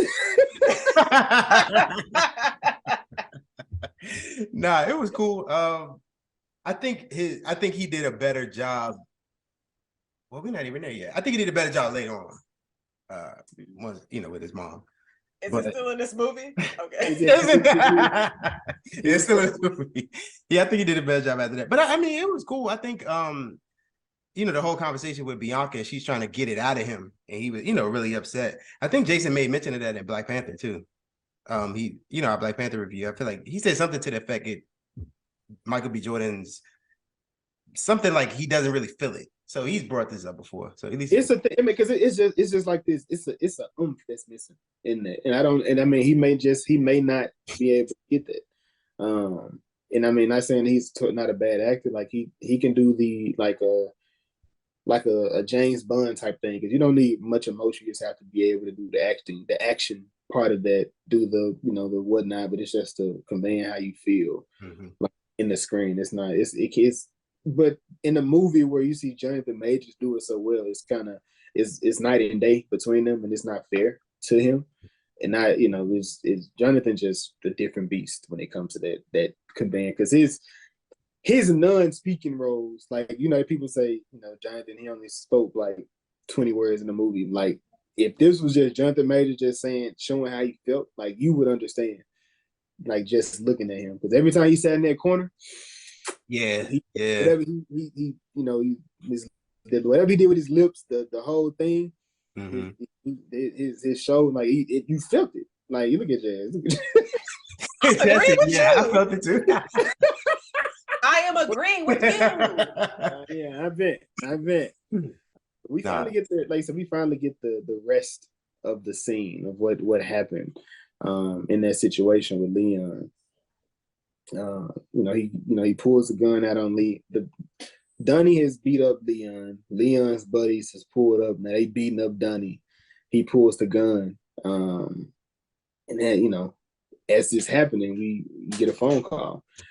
Marianne had another stroke. So they sitting there. They doing. And this scene I do feel like it was done better, but it still didn't hit with me for some reason. Like I don't know. Like it's. I guess we got a thing of killing out the matriarchs and patriarchs of these movies. We gotta get beyond. I don't know, but she's passing. They forgive each other for whatever happened. Letting go, and she forgives Apollo as well. I don't know if maybe she felt the way because of him having a child outside of them. Which I mean, given the situation, I understand why she would. That would be a hard thing. And then you went and raised his boy after he died. Like he's not even around. I chose to do this. His mother gone, his dad gone. I'm raising him. So what did y'all think about this scene here of him and Marianne in the room? I teared up. I said, y'all motherfuckers got me again. Because I'm like, Ryan, I know you were there. I know you were speaking as you finished Black Panther. Like, will you stop? Like, what is happening? But I was just like, shit. And when she was just talking to him, because like him at her bedside, and it's like she was speaking as if Apollo was there right in front of her. Yeah. And she was just like, he saved me. Yeah. And I was just sitting here like, why am I fucking tearing up at this daggone movie? I'm like, come on. But it was just so heartbreaking. Yeah. And it reminds me of like Disney movies, because they're always killing off a parent for whatever fucking reason. Because I'm like, will y'all leave the parents alone? But I was just like, damn. But yeah, no, that part when she mentioned Apollo, she was talking to him as Apollo, that got me too. I was like, man, same. This ain't it ain't hit. I'm sorry. I didn't have any for the person to have all these emotions. I didn't have any emotion in this scene. Don't apologize for being emotionless. What I could say, Danny. I don't know. What I was gonna say is, so with this one, he was just a producer on this one. Coogler, he was just a producer, so he didn't write, he didn't direct, he didn't do anything of that man. So it was I think it's his brother, because they, it's the writer of this one, and of course Michael directed it, so he was in between them. They're all in a group chat. They know what's going on. Do you think we're like, are we killing Felicia or no? A reaction is an answer. Yes, no, maybe so. I'm sure the group chat was going crazy, and they was probably dropping gifts. Man, yeah. It could have been. She didn't have. She didn't have to pass. I feel like the story could have still, moved on without it. But it is what it is. But I guess it gets Creed to finally apologize. He finally apologizes to Bianca and communicates. Yeah. And communication. He begins to communicate with Bianca. How did y'all feel about them being able to open up about their emotions and finally be able to convey these things with each other? So I actually enjoyed this scene because it gave us more dialogue of how she was feeling with everything that Dame was talking to her about. She was able just to tell him, like, when I had to walk away from my music, it was very hard for me. Because Dame kept asking, he was just like, are you good with the decision, with the conversations they had previously in the movie? And so we're getting more dialogue from Bianca about that and how that affected her. And then she was just telling him, like, with your mom being gone and her family's not around, so now she doesn't have that extra person to lean on, which means she needs him more. And so with him not communicating with him, like blocking himself off, she could get lost. And they have a daughter to raise. And so with him seeing, I guess, her strength of her saying all of that and just realizing, like, okay, let me go ahead and face this and confront this, the past that he was trying to forget. So I thought this scene was very impactful. I love their chemistry. Yeah, they got a great the chemistry between them two, super dope. What about you, Kris? What did you feel about? Yeah, I thought that was a good woman. I really liked her and how she didn't force him, but it was almost like she didn't force him, but he brought it out to that point. So like Jason said, when I first saw the movie, I didn't really get the reason why they had to kill off Felicia Rashad's character. But once you make that point, I guess that helped progress that story. I just feel like I wish she wouldn't have got killed because we just dealt with it with Queen Mother. But it was a good scene. This is the part too where I was talking about earlier, where I felt like he did a good job of his emotion. I didn't really have a problem with it. It made me remember a conversation I think Jazz had in the chat where we talked about, are we tougher on Black actors with different things. So I was thinking about that earlier, but I wanted to get to this scene till we make the point, because I thought it was fine. Like, the anger thing, I sort of get what Jason was saying, but this part, I thought he did a really good job of conveying his emotion and just everything that was going on, because not only did his mom pass, but he's still dealing with everything with Jonathan Majors. So it's just kind of like boom, boom, boom, like right at the, like a fight. Everything coming at him, multiple times. So I thought he did a really good job, but I really liked how he had Bianca, again, who's right there in his corner, and, just to pick him up and really push him. And I like the I don't know the exact words, but when he was like, realizing what you got to do, and she was like, well, you do what you got to do. I really like that part as well. So. I hate they took out the scene, her dialogue that was in the trailer. Which one? Her dialogue that was in the trailer was fire, because she was just like, you know what you got to do. You got to fight him. Oh. And then the music play. That line is in the trailer. I thought that line was fire, and I was just damn, she didn't say it in the movie. Yeah, you bastards! How dare you, editor? Yeah, I think because he said it, right. He said he got to fight him. I got to fight him. No, I think Bianca said it. No, that's not what I said, Jess. Oh, what did you say, Jason? In the movie, he said, I have to fight him. In the movie, he said it. In the trailer, she said it. No, the word fight wasn't in the movie. It was basically. You sure? I didn't. Yes. Would you bet? Would you bet? Would you be willing to Oh bet? boy, here we go. I'm not betting Shazam on it.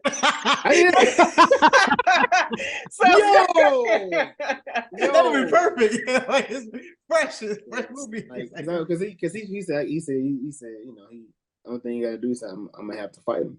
I'm gonna go back to fight him wasn't in the movie, but if you wanted to bet another movie, no, I gotta watch. Is that the only one? Yeah, I'm not. I mean, no, I'm not. I wasn't gonna bet. It was just a friendly bet. Like I know he said it. It wasn't her this time. You don't want to bet a movie because you haven't even started Pirates of the Caribbean. I gotta start Pirate. It's crazy. I'm watching Yellow Jacket, so give me. Hey, that wasn't a bet. That wasn't You're a bet. You're right, but you suggested it, and guess what? I did it. You know what I'm saying? About? Yeah. But you lost a bet. You are. Sean. Donnie Donnie goes to first take. He goes to go meet Stephen A. Giving Stephen A. some more acting credits, acting chops. This is probably my favorite scene in the whole movie, though. Really? Like this is your favorite scene? Yeah, not because of him, because of Dame. But Dame called in. Yeah, that talk he was doing. He called him in. He said, "Donnie, you a coward and you a fraud. Apollo would be ashamed of you." Yeah, when he said that, I was like, oh. Hey, he knew, and that's why he was like, "Nah, I got to shoot. I got to go fight. I got to go find him. I got to go find him now." And we get this fight set up. I thought that was perfect. The way they did that, you know, he come out of retirement just to go fight. I'm kind of like a Floyd Mayweather type situation. You know what I'm saying? He just being able to go in and out the way he wants to. And we get, of course. Go ahead, Kris. So I wanted to ask y'all, did y'all feel like it wasn't enough setup for this fight? Because I think Stephen A. mentioned something like Jonathan Majors kept pretty much like trash talking him a lot. So I think I wanted to see a little bit more trash talk. It wasn't a problem. Like it ain't, you know, that's like nitpicky. But did y'all feel like it was like enough to get to that point? So I will say I would have preferred more. I guess more time to have gone past of like maybe Dame getting more fights and then Adonis over here like trying to figure out how to handle all of that and it not be like a scene for scene. It just be like a montage of like time gone past of seeing Dame out here beating the shit out of so many people. Yeah.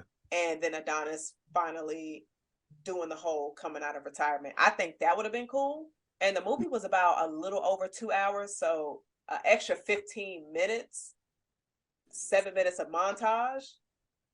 Hell, probably ain't even need that much, but I think that would have been cool. The movie ain't even 2 hours long. You said it's not? Really? I thought it was about a little. It's the shortest of the three. So how long is it? Like an hour. Hour and 56. It's not like that's 2 hours, but I get it. No. Okay, so look, I know we got this thing on me because I've been doing a better job and not correcting people. So the reason I'm trying to put emphasis on that is every movie was around 2 hours and 10 minutes. If you take that, this movie was an hour and 50, like hour 50 something minutes, and that's with credits. The hour 56 is including credits. So we're looking at an hour and 50 minute movie. Mm-hmm. So much more could have been told in that 25 minutes that could have given us more than story. Like I said, I would have preferred more of him fighting. He had one fight and then boom, we fighting again. Like, you know what I'm saying? I don't know. But this goes kind of like into my ledge as well since we're here. So Creed 2 is my favorite of these movies. That's okay. Going to be my favorite. And I feel like with Creed 3, they ran into a Thor 4 type of situation with Thor 3, Thor 4. So now this isn't comparing like, yeah, this is a lot better than Thor 4. What I'm saying is Thor 3 to me is still the best movie that Thor has. That's my opinion. So I feel as if Hela and Gore, I feel like these two characters, they need a lot more screen. They needed a lot more screen to fully flesh them out, tell their story. We needed more from them, but I feel like you can't regurgitate the movie again. It would have been crazy to do Creed 3 the same way they did Creed 2. Creed 2 is a perfect movie for me, almost perfect because it's a tale of two cities, right? You have the low end fighter that comes from the Rocky Drago legacy, that whole thing. This dude killed this guy's dad. We have to be able to tie this back to the beginning, as well as tell a new story with these two kids. It's the entire movie is about how much is on the line for each of these fighters. This guy killed your dad. Because Rocky beat his dad, you lost everything. You lost your wife, you lost the money, you don't have anything. Look at where you at, look at what you coming from. And I feel like that was damn near the same story they would have had here, but you couldn't tell that again. That would have, so personally, I don't want to see it twice, like, because we just had that situation we talked about Scream. It's the same as that. Don't tell me the same story over. You got to be able to tell a different story. And I feel like based on what they came up with, it was a great story still. But Creed 2, I feel like told a better story and it came to a better climax or a better ending. But I do feel like Jonathan was the best actor in the Creed trilogy, and Rocky, well, him and Rocky, 1A, 1B, in the film, but that's just my thing. Can I ask a question? Mm-hmm. First off, everything you just said was fire. Good job. That was dope. But can I say, do you think it's because Creed 3 has no earlier connections to the previous films, like Creed 2 did? Because you have the history there, which makes the story even better. So it's kind of like previous movies could have boosted Creed 2, which that's the boost that Creed 3 didn't get because it doesn't tie to the other films. To a certain extent, but I feel like, so when I went back and I was just watching it, and I'm just sitting back and I'm like, man, like when I think about it, I get why Drago was the way Drago was, and like he wasn't as dangerous as his dad. Like he was, but he wasn't. Like he wasn't trying to hurt Creed. You know what I'm saying? But he wanted to do what he needed to do to get to that next level. Like he was just like, whatever my dad say, I'm gonna do this. But like he was like, why are we even trying to please these people? But you see it on both sides. You see Creed trying to look a certain way, Rocky like, we not ready for this right now. That kid he has a large chip on his shoulder based on so many different things, as well as this dude hates. This dude was able to kill your father. Like there's so much that's tied to it. So you may be right, Jay. Like, but that just goes to show how you can go and pull a legacy movie and still make a great movie today. Mm-hmm. Which we see it often, but like we have a lot of great examples. Like Top Gun, that's one.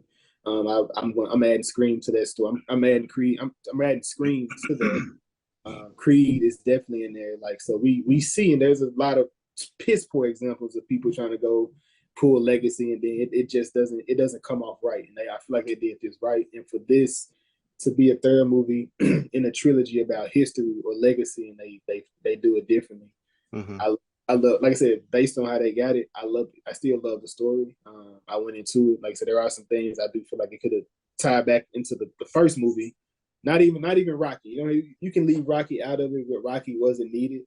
It could have tied back to just Creed 1 a little bit more, and it would have been a lot harder or a lot better. But I don't know if they arched it out to be a three-story trilogy. Like they knew they were gonna get the 3 stories. Right. You know how they do black people. We have to prove ourselves, but we have proved ourselves. Well, they have proved. I'm not in that. They have proved themselves time after time after time. Even with this third. So this movie had even beat out the first 2. So, yeah. But Rocky, not Rocky, but Creed, Rocky, all these movies. The montage of the actors getting ready, the boxers getting ready for that. That's one of the biggest things. In these stories, each movie has a great. There's 2 things that always happen in both movies. It's the montage and practicing for the fight, and the main fighter getting their ass knocked out and how they that's those 2 things. We have to have those 2 scenes. How y'all? What y'all think? Well, one thing I want to call out. I don't know if it's a continuity error or they need to put timestamps on the movie. This nigga Michael B. Jordan went from Pretty Boy Floyd to nappy headed Larry. And from one scene to the next, I was like, damn, how long it's been between when he was on first take and when we started practicing? He had a whole fro. I did see that, and I was just like, what is going on? Now, I'm gonna be real. Both would get my number. Like, so, look at that. Like, even rough. He can get it.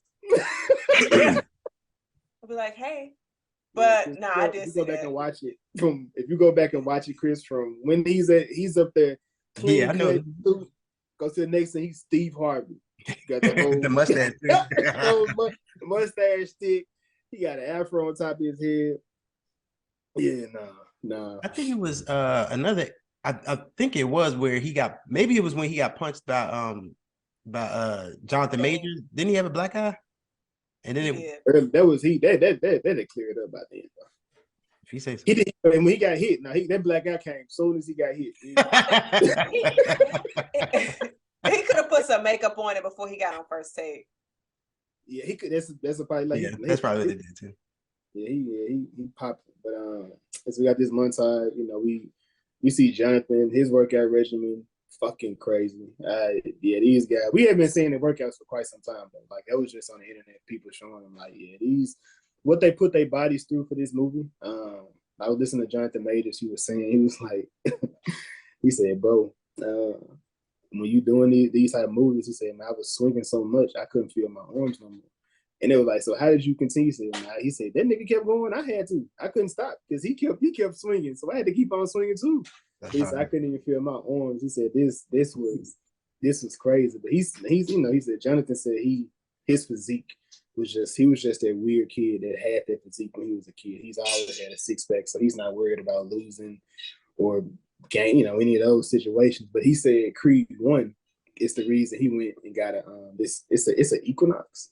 It's like some kind of like crazy gym membership. He said Michael B. So it was crazy that they called him for the actual role, because he that was something that he really enjoyed. I think Jazz said Creed 2. He got like some kids and took them out to go see it. Yeah, when he was in college, he took like a program he was involved in to go see Creed 2. So I thought that was dope. He comes back from not acting, but like theater. He has like a theater background, so his acting is gonna be a little bit different. I didn't realize he went to the University of North Carolina Performing Arts, because that was a school I was thinking about going to for college. Oh, okay. It would have been dope. Look at Jazz. Yo, in another multiverse, like Jazz is with this man. Like, damn, bro. So as they doing this, you see Dame. He's just talking shit about Creed. Every chance he get, they put the camera on. He talking shit. Creed is going through it. Like I said, he got injuries still. They haven't healed yet from his fights. They talk about all the concussions he got from all the knockouts. We get this nice little montage. He get knocked out by Drago. And he lays down. And like I said, I'm like, dang, they doing the get up scene already? Like we already getting that? And the music begins playing. It's the Watcher. The Watcher comes in interpolation as they get it played, but it's the J. Cole version. We get J. Cole over this, which is super hard. He gets back up. To go ahead and fight with Drago, and he finally back in. He back in the rhythm. He get back in the rhythm with Drago. He spit some blood out prior to, but he back in shape. Something light. Something, you know what I'm saying? Not major, nothing too major.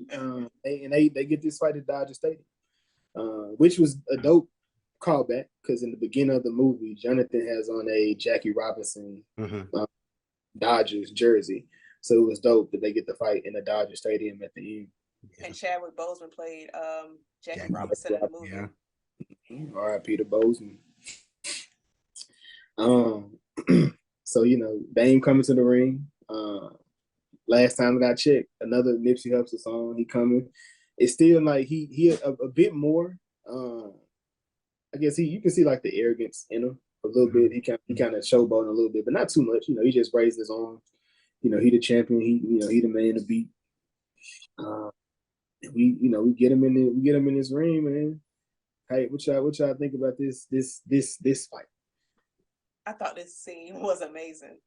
Like my mind was blown during this entire thing. And my favorite part was when the arena went empty and it was just them two.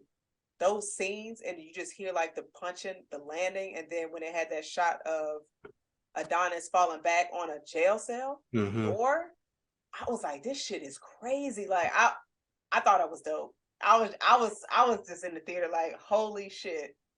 I was like, this was dope. Was you moving with the punches on screen? I wasn't doing that. I wasn't over here like, hey. That's like, because I was just like, you know, in this scene, I was like, it was a Snickers bar going against a Twix. It was just chocolate going against each other, and I was just like, something wrong with her. Goodness. Yeah. I'm gonna let you. I'll go last because I wasn't the biggest fan. I feel like it could have been done differently. Oh, I can go first, and then you can say why you loved it. So for me, good. So yeah, round one. You know, they pretty much brawling, and this is big brother, little brother. We just fighting like there's not really too much technique. These niggas is just I hate you, I hate you. We fit to fight. Then you get round two, and the room is empty. So I feel like this is where he kind of like it was like a lot of anime nerd thing. It came out right. I feel like this scene. So I would have loved it personally if when they went into their room, instead of it being like a dark, the clouds, whatnot, looking like Dragon Ball Z around them.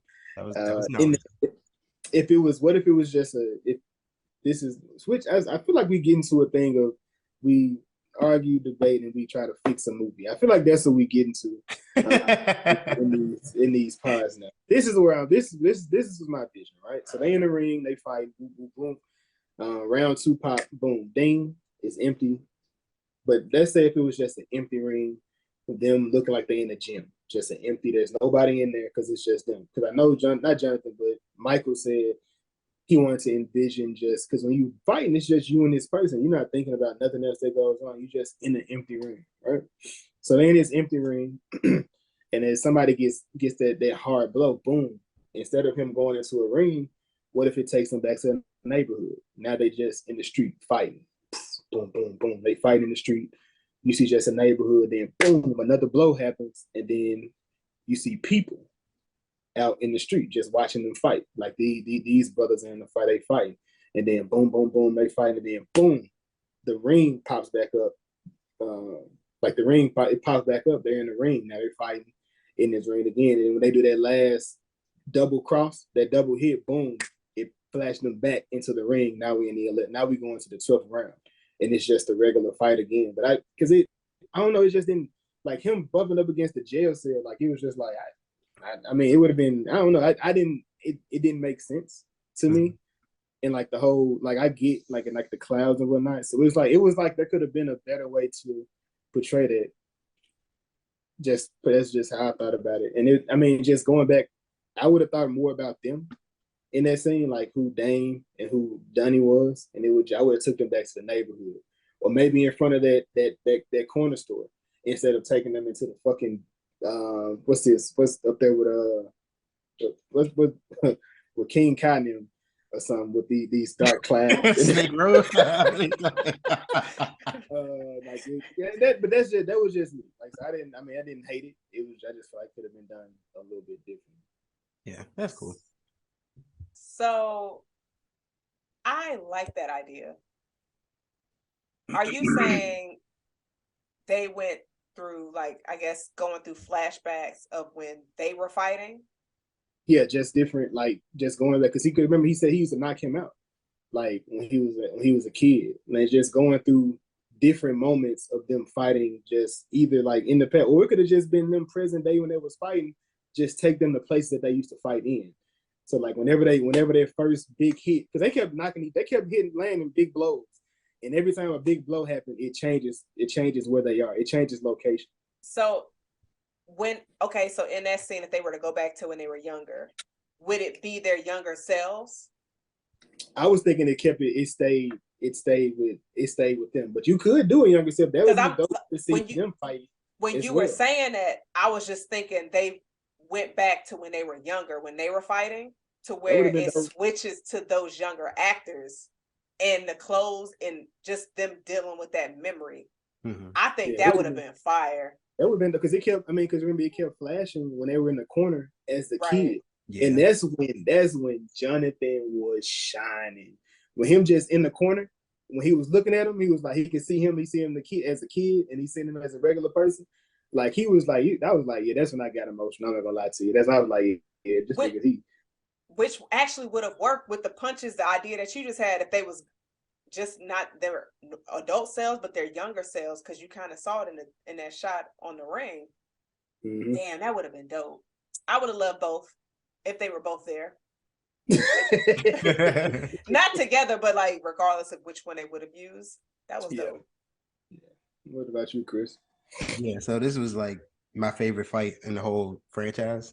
Simply because not even just the visuals, but also the personal aspect. Because even facial acting, again, it was a part of the fight where this was before the arena got dark, but after round one, I believe, you seen Michael B. Jordan sort of look like, dang, I'm really fighting my brother. You know, it was sort of realization like, damn, it's my brother. Like I gotta fight my brother. But it was also cool when we get to the blank arena.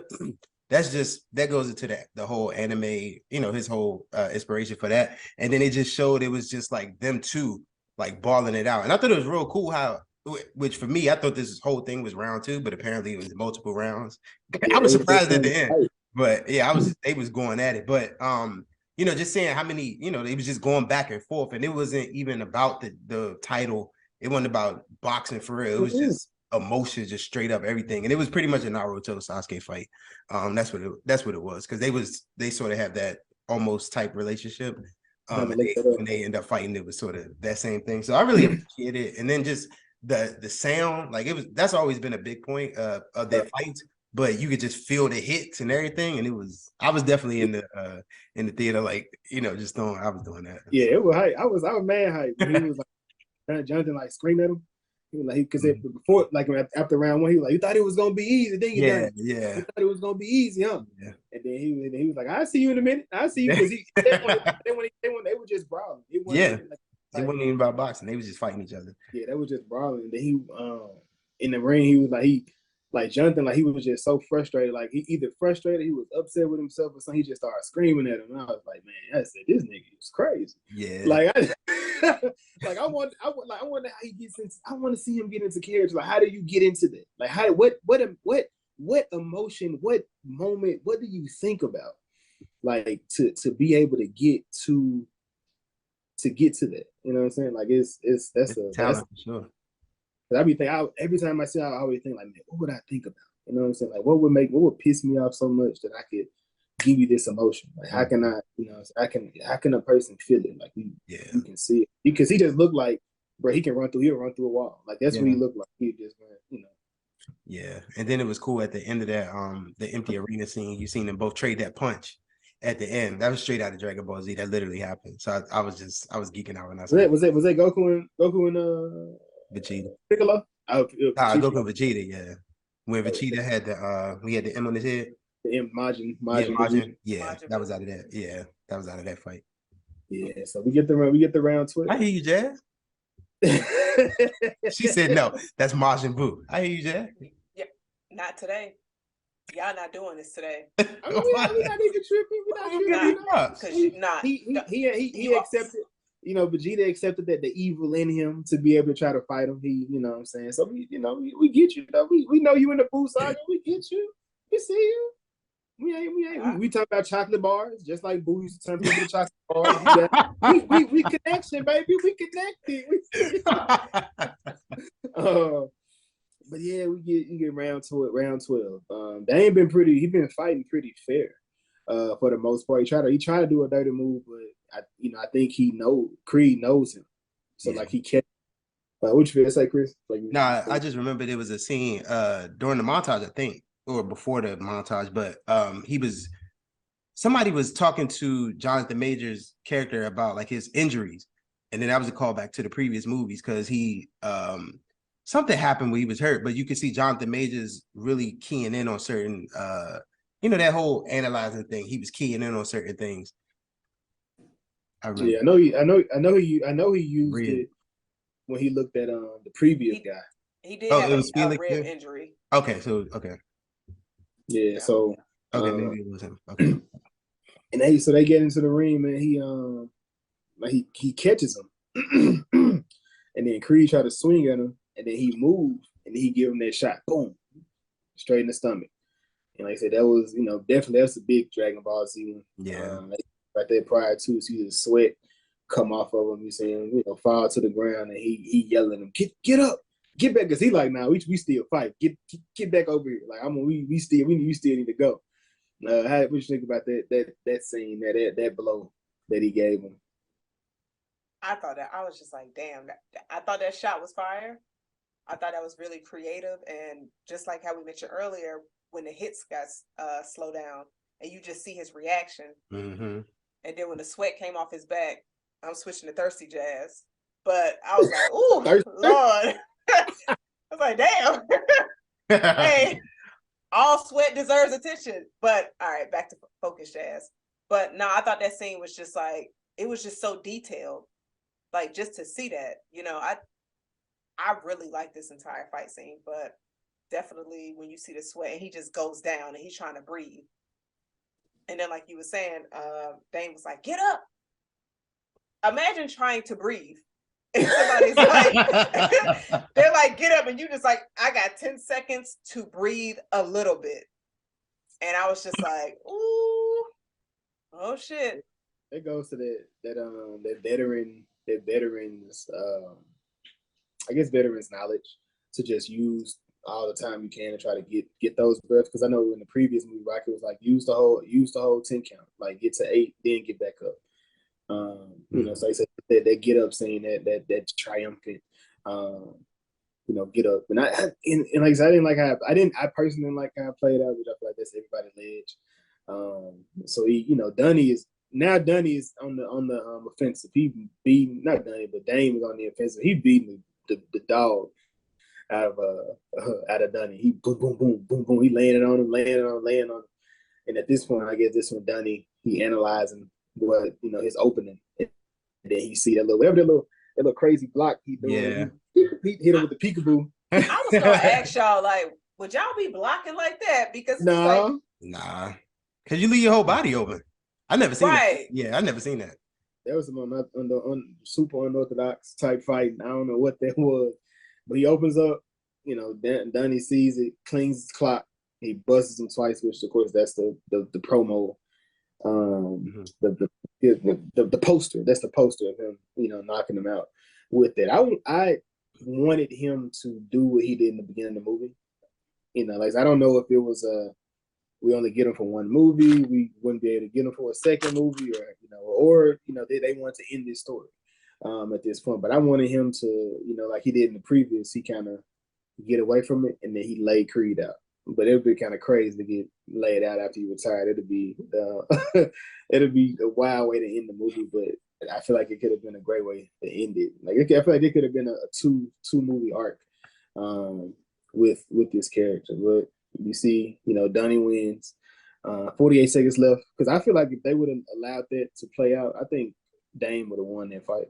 They would have, like, based on the hits and whatnot. He would be putting that man on the. He would beat that man. Put him down. Yeah.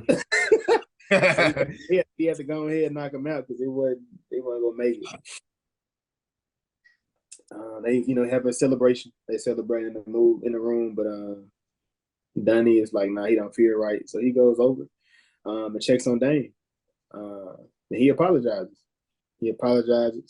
For running away, not checking on him. And Dame, I guess he knocked some sense into him at this point. He knocked some sense into him. He's like, name on you. Like, that wasn't your fault. That was on me. Like, none of it. Like, he cleared him of everything in that situation. How did y'all feel about this? Did y'all have still felt a little bit of resentment? Do you feel like you would have been taken care of in this situation? How are you feeling? I mean, he just beat your ass. So, but like, all jokes aside, Dame was able to achieve the goal that he wanted. He became a champ. He got the throne, but getting the throne is a part of life.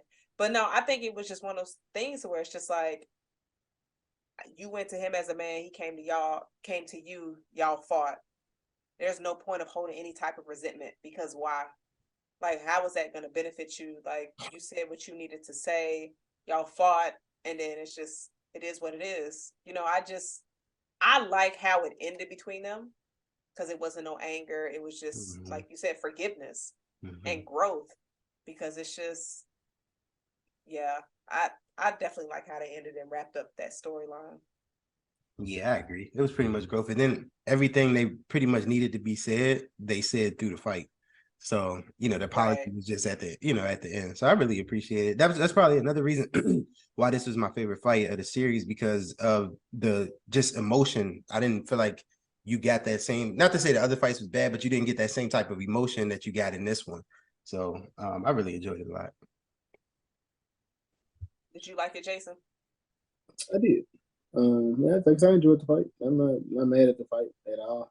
And how it ended. Well, like I said, I would have preferred him to win, but it is what it is. I got to take it. So it was cool. We have Mary in the ring. She's trying to shadow boxing, and they're kind of alluding to possibly, her getting into the ring at some point. You have Dunny. He looking like he may get back in the ring again at some point. I don't know if he necessarily has to fight again, because he could just retire, vacate the champion. I mean, vacate the titles. If that's what he want to do, he can continue to fight. So it left us in a great spot. So if this is the end, it can be the end. There's more, which there was rumored. A possible, which of the ones that I see, the anime series would probably be the one I would want to see. I would love to see an anime series of the Creed story. Yeah. There was a companion series with the show, which I'd be interested in seeing how they would do that. There's also a possibility of an Amara story, which would kind of be interesting in seeing how they would do that, because she's on like 7 or 8, so I don't know how they would get her up to a point like that it's not going to be off for a few years. But there was also rumored to be a Drago movie to be made, which I would love to see that. That was my favorite fight of the Creed series, when he fought Drago. But that was the end of the Creed 3. So the question we always ask: was it good though? I loved it. This is my favorite one, personally. Yes, I definitely enjoyed this film. Did you have to bring a towel for your seat at the movies? Oh my God. That's a very wild question. No. I mean, you stay by the water and the beach. You may came in with some swimsuit. I don't know what you know what, that's true. I definitely could have hit up the beach and then walked into them. You know what I'm saying? You would have been matching the vibe of Dane. I mean, yeah, I don't like to walk around smelling like beach water, so I definitely wouldn't have left the beach to go to the movies. Got you. But I'm gonna say so did you enjoy the movie? I did. I enjoyed it. I definitely enjoyed it. I think it's my second. I think 2, 3, 1 is how I rank them. For myself. Did you guys have any ledges for this movie? I wish Rocky was in it somehow, but we, behind the scenes stuff of why he wasn't. And then just like I said earlier, the trash talk between them after the whole first take with Stephen they alluded to, I feel like that could have been expanded on a little bit, but it's not really big enough for me to take away from the movie. But I would have loved to see Rocky somehow. You said you said what, Jason? He said he's not even gonna watch it. He did say that. He might not like chocolate, but I would say, just for me, if they would have added a montage of Dame having at least 1 or 2 more fights, I think would have been good, because I think what I saw, a lot of people were upset with the pace of the movie because they felt like it was just rushed too much. And I think, I didn't go too deep into it, but it probably was because Dame only had 1 fight before fighting Adonis, to where if he would have had maybe 1 more or 2, I think that would have definitely added to the story, but I enjoyed it either way. Yeah. What was I say? For Link of Thrones. Who are you guys rolling with this week for your links of the Thrones? I'll let Jazz go first. Yes, I am going to pick Wood Harris. Of course. He was Avon Barksdale in The Wire.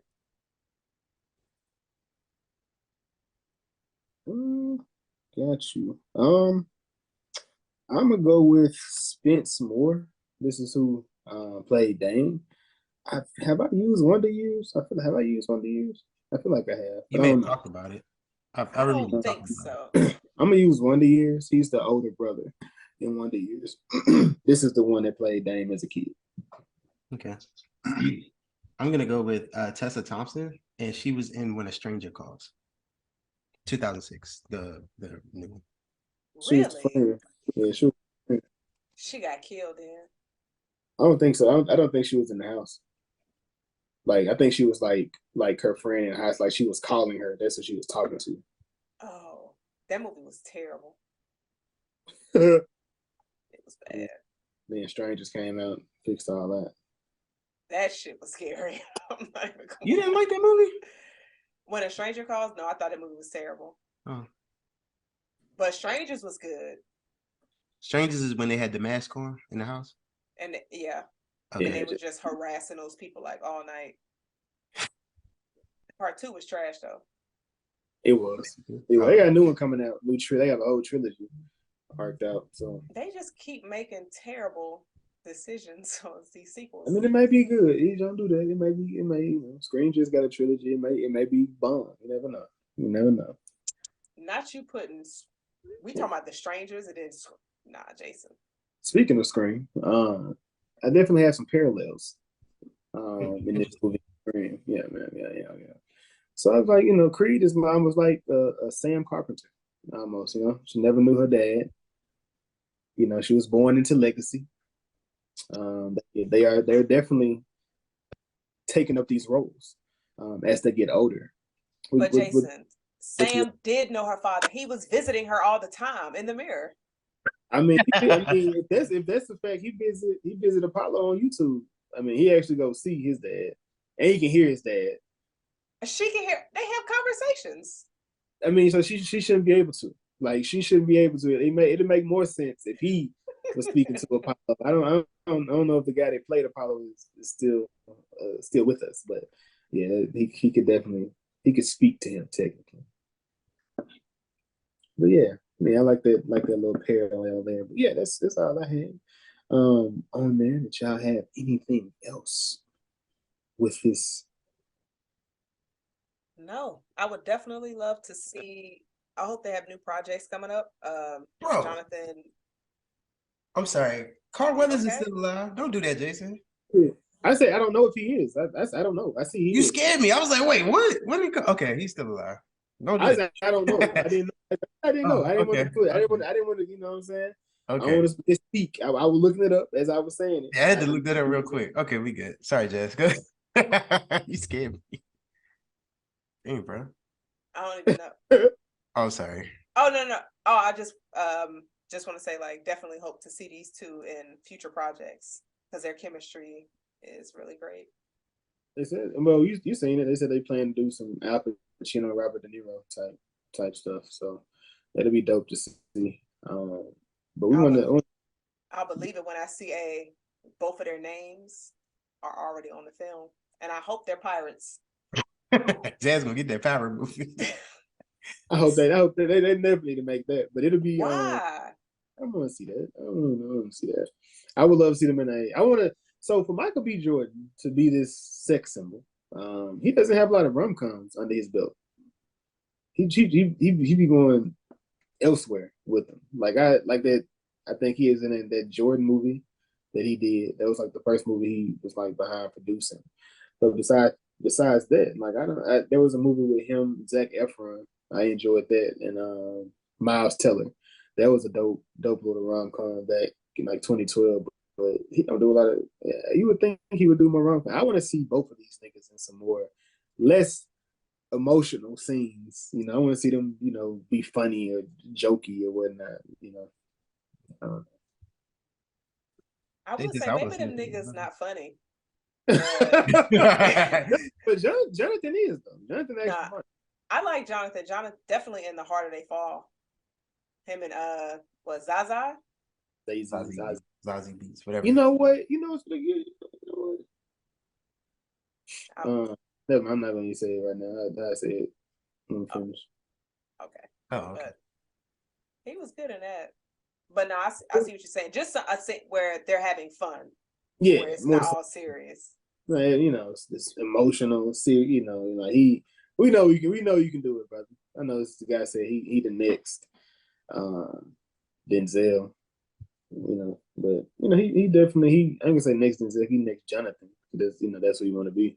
Mm-hmm. But yeah, he definitely his road map right now is amazing. Just looking at, like, I think I have like 2, maybe 3 movies I need to watch of him, but I'm in that category of seeing all his movies. Speaking of, you see your guy Kris, he's gonna make his last movie.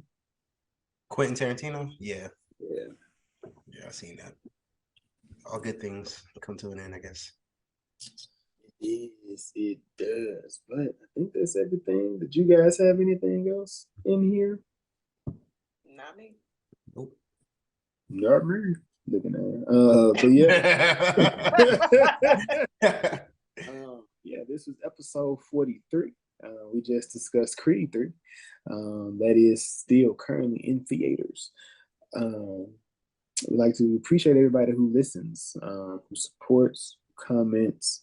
We do have a chat community. We discuss movies. We have more further in-depth breakdowns, and we also discuss TV shows and stuff that's just currently on TV. Because we unfortunately won't be able to review everything. So we do more breakdowns and whatnot in there. If you guys don't have anything else, Kris, Jazz, any closing remarks, emotional outbursts? No. Both of these men did an amazing job. They looked magically delicious. So did Kehlani. Kehlani did. Kehlani looks good. I don't care about Kehlani. Kehlani good. Tessa looks good. Yeah. Whoever the young lady was that was on Jonathan Major's couch, she looked good too. I was hating. I was like, damn, sis, I wish that was me. But yeah, man, it's episode 43. I'm Jason. This is the WasItGoodTho podcast. You have a nice one. Deuces. Cheers.